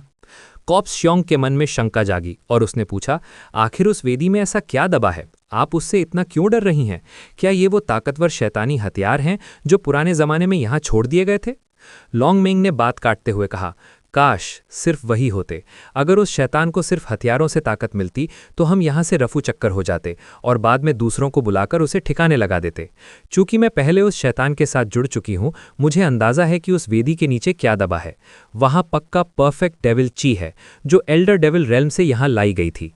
कॉर्प्स श्योंग तो सन रह गया और चिल्लाया, परफेक्ट डेविल ची? लॉन्ग मेंग ने भारी आवाज में कहा, यह उस दौर की बात है जब तुम एक मुर्दा शरीर यानी रिफाइंड कॉर्प्स भी नहीं बने थे, लेकिन तुम्हें पता होना चाहिए कि वो कितनी खौफनाक चीज़ है। वो आम काले धुएं जैसी नहीं होती। वो न सिर्फ इस दुनिया की रगों को सुखा देगी, बल्कि हवा के जरिए ऐसी बीमारी फैलाएगी कि आम इंसान और छोटे मोटे कल्टिवेटर्स धीरे धीरे खुद शैतान बन जाएंगे। अगर वक्त मिला तो ये पूरी दुनिया उस एल्डर डेविल रेल्म की कार्बन कॉपी बन जाएगी। कॉर्प्स श्योंग ने हैरानी जताते हुए कहा, लेकिन मैंने सुना था कि पुराने जमाने के बुजुर्गों ने उस परफेक्ट डेविल ची को पूरी तरह साफ कर दिया था। क्या वो अब भी उस वेदी में बची हो सकती है? लॉन्ग मेंग थोड़ी देर रुकी और फिर समझाया, परफेक्ट डेविल ची उस दूसरी दुनिया का निचोड़ है। वो लोग आम कचरे को तो साफ कर सकते थे, लेकिन उस चीज को कैसे मिटाते जो दुनिया की फितरत ही बदल दे? उसे खत्म करने का तरीका सिर्फ ऊपर वाले लोग यानी स्पिरिट रेल्म के पास है। कैद होने से पहले मैंने 3 कुनवू मास्टर्स को बात करते सुना था कि उन्होंने ज्यादातर परफेक्ट डेविल ची को दबाकर इस दुनिया की उन जगहों पर रखा है जहां सबसे ज्यादा अंदरूनी शक्ति यानी स्पिरिचुअल ची बहती है। उन्होंने उन जगहों के दबाव से उसे कुचल कर रखा है। कॉर्प्स श्योंग का चेहरा उतर गया और वो बोला, आपकी बात में दम है। कुनवू माउंटेन इतिहास के सबसे नामी पहाड़ों में से एक है। पहाड़ की रगों का इस्तेमाल करके उस गंदी शक्ति को दबाना एक समझदारी वाला प्लान था। उन्हें लगा होगा कि पहाड़ की शुद्ध शक्ति धीरे धीरे उस काली शक्ति को चाट जाएगी, लेकिन अब इस पहाड़ की शक्ति पहले जैसी नहीं रही। बिना लाखों साल गुजरे वो काली शक्ति खत्म नहीं होगी। अगर वो आज बाहर आ गई तो उसे दोबारा कैद करना नामुमकिन होगा। ऊपर से वो शैतान उसे सोखने के बाद इतनी ताकतवर हो जाएगी कि कोई उसे रोक नहीं पाएगा। कॉर्प्स श्योंग की आंखों में एक अजीब सी चमक आई और उसने धीरे से कहा, लेकिन अगर ये पूरी दुनिया नर्क बन भी जाए तो हमें क्या लेना देना? पुराने वक्त में भी तो इंसानों और राक्षसों ने मिलकर उन शैतानों को यहाँ से खदेड़ा ही था। हमने अपना काम कर दिया है। क्या हमारे लिए ये बेहतर नहीं होगा कि हम... लॉन्ग मेंग ने एक जहरीली मुस्कान के साथ कहा, मैं जानती हूं कि तुम यहां एक इंसान के पालतू भालू की तरह लाए गए थे। तुमने इस डेविल सप्रेसिंग पगोड़ा में मेरी मदद सिर्फ इसलिए की ताकि तुम रिवर्स स्पिरिट स्ट्रीम के जरिए वापस अपने लोग जा सको, लेकिन तुम्हारी कल्टिवेशन अभी उस लेवल यानी डेटी ट्रांसफॉर्मेशन तक नहीं पहुंची है। अगर तुम उस रास्ते पर गए भी तो हवा का दबाव तुम्हें चीर कर रख देगा। और तुम्हें कैसे लगा कि मुझे उस रास्ते का पता होगा? कॉर्प्स श्योंग ने दांत दिखाते हुए कहा, मैडम तो मजाक कर रही हैं। तब तो मुझे होशो हवास भी नहीं थे। और आप मेरी फिक्र छोड़िए, मेरे पास उस रास्ते से गुजरने का अपना जुगाड़ है। आप महान राक्षस राजा टियान कुई की खास बेगम रही हैं। आपसे बेहतर उस गुप्त रास्ते का पता और किसे होगा? लॉन्ग मेंग ने नाक सिकोड़ते हुए साफ कह दिया, तुम्हें मुझ पर कुछ ज्यादा ही भरोसा है, लेकिन सच तो यह है कि मैं उस रास्ते को तभी ढूंढ पाऊंगी जब मेरा असली शरीर मुझे वापस मिलेगा। इसलिए भागने का ख्याल दिल से निकाल दो। कॉर्प्स श्योंग ने फौरन पलटी मारी और मुस्कुराकर बोला, जब तक आप मेरी बात मान रहे हैं, आप हमें अपने साथ ले जाने के लिए तैयार हैं ना? हम तो आपके गुलाम हैं, जो कहेंगी वही करेंगे। लॉन्ग मेंग ने तसल्ली से सिर हिलाया और कहा, ठीक है, अब मेरी हिफाजत करो। तभी लॉन्ग मेंग ने अपने हाथ एक खास मुद्रा में जोड़े और उसका पूरा शरीर चांदी जैसी रोशनी से नहा गया। उसी समय 7 वंडर्स के कहने पर हानली ने भी अपना दांव खेला और उसने अपने हाथों से डिवाइन डेविल बेन लाइटनिंग की कई बिजलियां नीचे छोड़ी, जिससे वो काला धुआं तितर बितर होने लगा। जैसे ही वो विशाल भेड़िया उन कल्टीवेटर्स के सामने आया, काले धुएं के बादलों से काली रोशनी की लपटें निकलने लगीं, जिन्होंने उन सुनहरी लहरों और बाकी हमलों को पीछे धकेल दिया। अब वो काला धुआं आधे से ज्यादा इलाके में फैल चुका था और सबको अपनी लपेट में ले रहा था। अचानक वो पत्थर के खंभे तेज रोशनी से जगमगाने लगे और उनमें से एक अजीब सी तरथराहट वाली आवाज आने लगी। हर खंभे पर पुराने जमाने के अजीबोगरीब अक्षर उभर आए और कांपने लगे। ये मंजर देखकर इंसान और राक्षस दोनों के रोंगटे खड़े हो गए। लेकिन जैसे ही 7 वंडर्स ने ये देखा, उसका चेहरा सफेद पड़ गया। भले ही उसने लॉन्गमेंग और कॉप स्योंग की कानाफूसी न सुनी हो, पर उसे आभास हो गया था कि कोई बहुत बड़ी शामत आने वाली है। उसने गुस्से में दांत पीसे और अपने ढोल को हवा में उछाल दिया। फिर वो पागलों की तरह चिल्लाया, सेबल भाई, तुम क्या कर रहे हो? जल्दी से उसे बाहर निकालो, वरना आज हम में से कोई नहीं बचेगा।